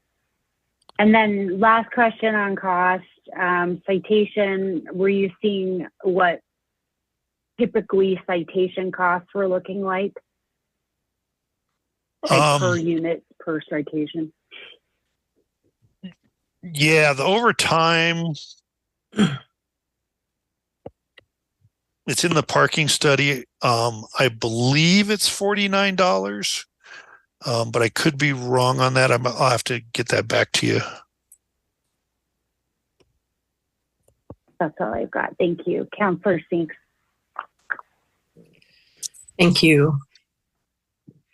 So I'm very happy to hear that many of us are in favor of this RPP around Abruzzi's. It's so necessary. And point well taken about keeping it simple. And I would just say, and keeping it cheap for the residents. Now, seems like the city will have to absorb some of the cost, but it seems like insult to injury to ask even 10%, for the residents to pay. I like the one vehicle free, second vehicle free, and then from there, another minimal cost, or just like Centennial does, $25 one-time fee. I mean, the people have really put up with a lot over this 6 years, and it's been a long time coming. So we need to make it better for them. I do appreciate the point about the cycle with towing and impoundment, it could get there. I don't really think that's what we're talking about here with the Abruzzi's, because, it's not like people have to park in front of somebody's house. They can walk further or go to a different restaurant, even though Abruzzi's is so good. But I think that wouldn't really apply here, the towing cycle. And so, yeah, let's keep it cheap for the residents and as simple as possible. Shifting gears to CCU, I liked Councillor Lowe's comment, and it could be that around CCU that it's pay for parking. I'm so surprised whenever I walk my dog down Bayard and I see car after car after car that has a CCU sticker on it. It's like, why are they parking in the neighborhood? The only thing I can come up with is that it's an old tag and they didn't want to pay their CCU parking fee again, whatever that might be. And so maybe the city gets some benefit from it if we're not wanting or not able to go to the RPP at this time for CCU, but definitely something has to be done around CCU too for that residential area. I think that's all I had then. Thank you. Mayor Pro Tem Shahrazai. Yes, thank you. I would love to help land this plane. And so, Mr. Whitaker, I think you had some specific questions. So I thought the distance you proposed made sense. I would be supportive of that. I think the cost share needs to happen with the neighbors, but I would echo Councillor Sinks in it being nominal. I think Councillor Stewart talked about the 10% that you suggested, and so I would be in favor of something along those lines. And then I got a little lost on the conversation around enforcement and the math that was happening. It's been a long night, but I just want to make sure that we're not talking about one or the other, because these are the two citywide responses that were recommended. And when you look at the toolkit, enforcement across the board is supportive of solving a lot of our parking issues. And so I will advocate always first for an RPP being piloted in the Abruzzi's neighborhood, but I also don't want us to start to shortchange our enforcement efforts because we're trying to pencil out the numbers. We can do both these things, and we should as the 5th largest city. So I don't know if I understood that quite right, but I wanted to just reinforce some of the data that the toolkit was suggesting as enforcement being an important thing for us to consider. Thank you. Thank you. Okay, so then I guess let me start with it sounds like we've got consensus here that we definitely want to move forward with RPP. Can I see thumb up, thumb down as far as the RPP?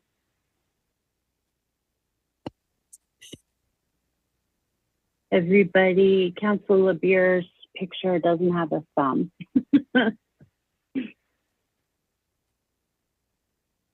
Sorry, I'm having So push here. I got a then thumb up. that's thumb up. Thumb up.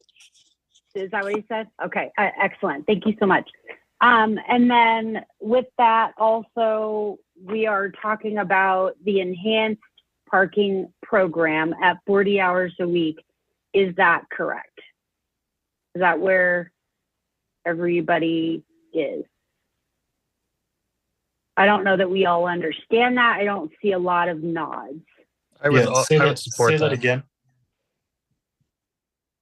The enhanced parking program, 40 hours a week. And perhaps staff can just tell us, is that just general parking enforcement across the city? It could be general parking enforcement across the city. If you wanted to take 15 hours and dedicate it to the RPP, which is what I think we'd start with for Abruzzi's, that would give, 25 for the rest of the city and 15 for Abruzzi's. So, there's different ways you could cut it, it just changes the proposal that we had put out to a vendor. Is the 30 hours enhanced parking program an option, or is that only later? Would we have to start with the 40?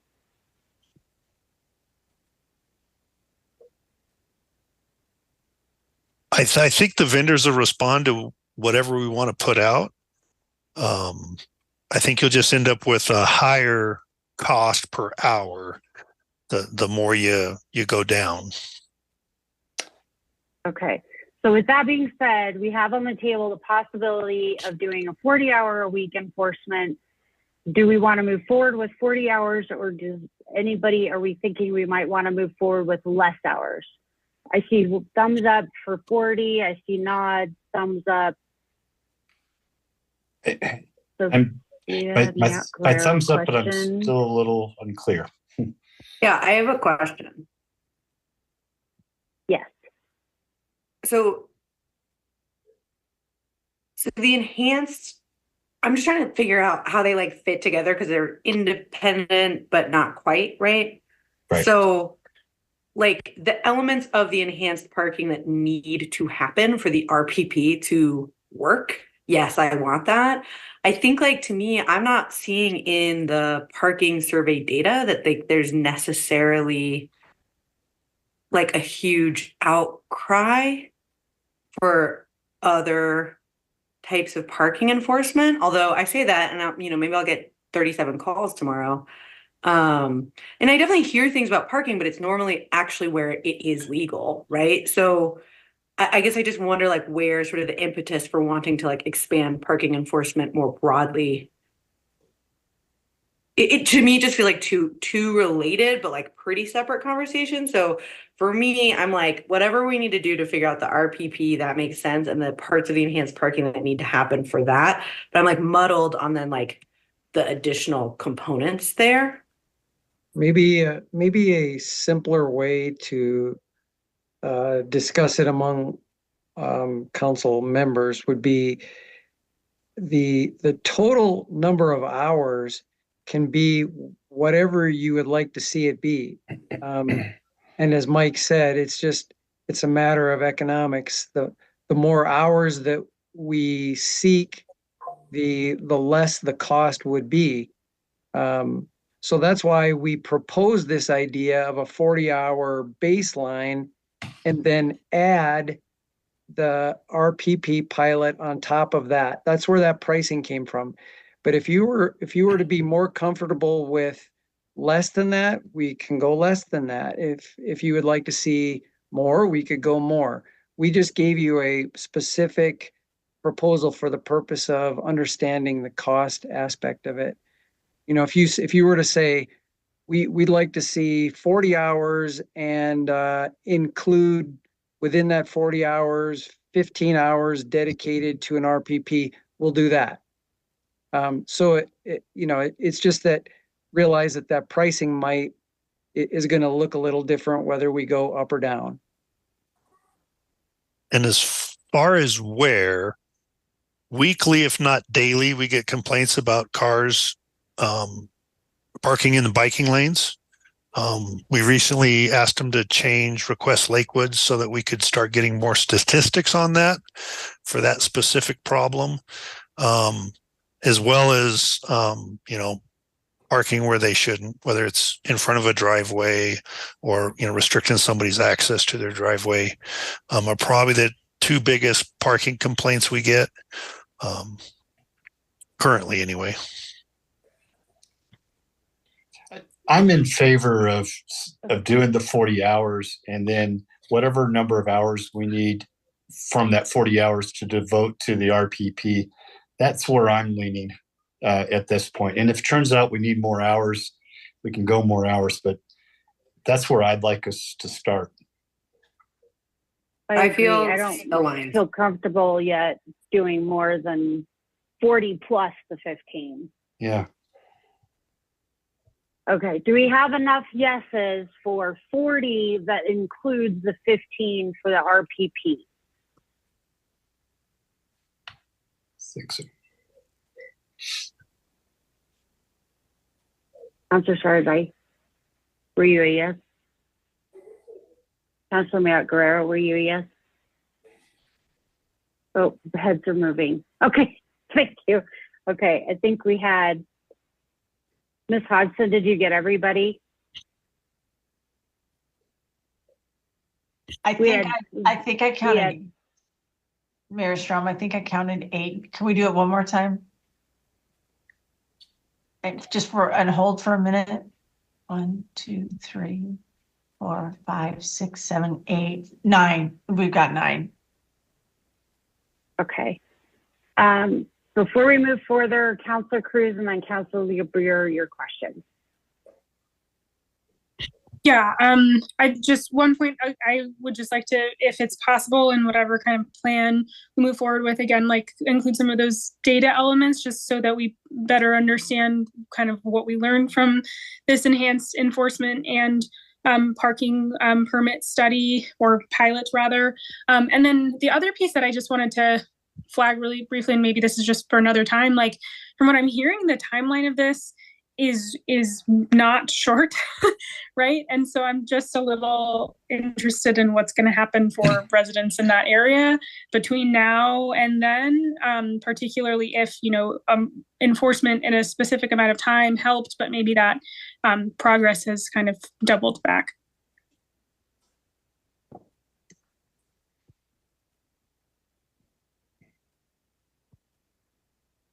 Yeah, I think we'll have to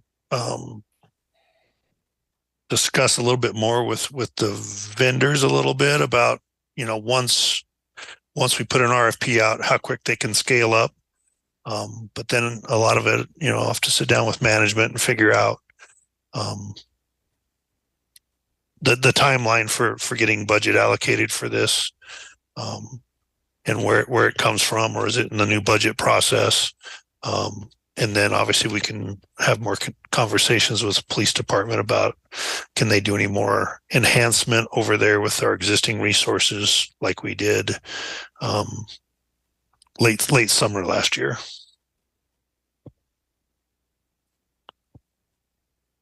Councilor Rivera. Me? You're good? Oh. For low. Oh, sorry. I know it's getting late. Yes, this all sounds reasonable, but just on Councilor Mayotte-Guerrero's point, like I understand there are other parking violations happening that are of concern, and that's folks parking in bike lanes and such, and that's where the balance of this 40 hours would go if it's not enforcement of RPP. But just ask the question, like is the density high enough that this person is actually going to be able to sort of enforce that with efficiency? Because I mean, the one thing I don't think we want is this person just sort of driving all around Lakewood 25 hours a week and, you know, not finding any cars, you know, with enough frequency to be able to do strategic enforcement. But I assume that you all have looked at that, and the conclusion is there's enough for someone to sort of do enforcement 25 hours a week outside of the RPP that it would make sense. That's our initial feelings. Obviously, once we start the program, we would get those miles traveled and, you know, how many citations they're traveling and what streets we're seeing the hot spots and which ones aren't. And so we can focus in on the ones that work. But yeah, as part of that would be, like you say, is the hours we're dedicating to it efficient? Right. So I'm a yes on the condition that we sort of keep a close eye on this in the first year and make sure that you know, the juice is actually worth the squeeze on this broader enforcement effort. And when you say that, just to clarify, you're saying you're a yes at the 40 hours, including 15? Yes. Yes. As long as the other 25 hours is actually accomplishing something. Yes. Okay. So then we have the threshold. 80% threshold was proposed. Do we have thumbs up, thumbs down on 80%?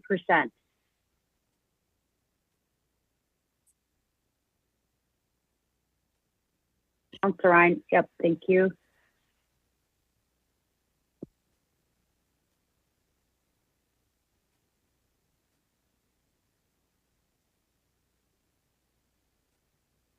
Mr. Whitaker, what else do you need from us this evening?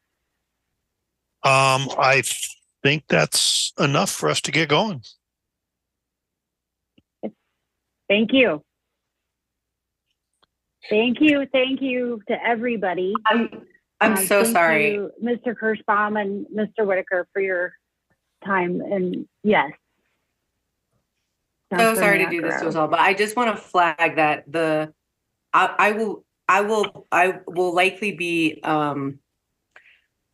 like very staunch on the questions of like how the enforcement mechanisms escalate and the types of money, towing versus boots, things going to the courts, things going to collections, and things of that nature. I just want to flag it as something that I will be very like attentive to as this moves forward. So I want to flag it so that that's something that you can be like prepared to discuss. I'm not trying to corner anybody on it. I know those things are really weedy, but they matter a lot.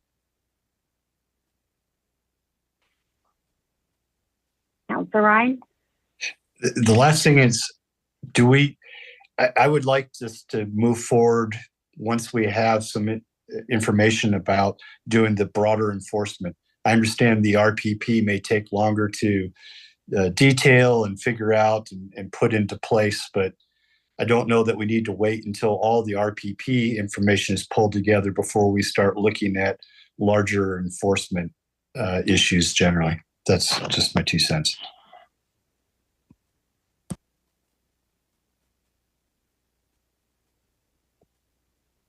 All right.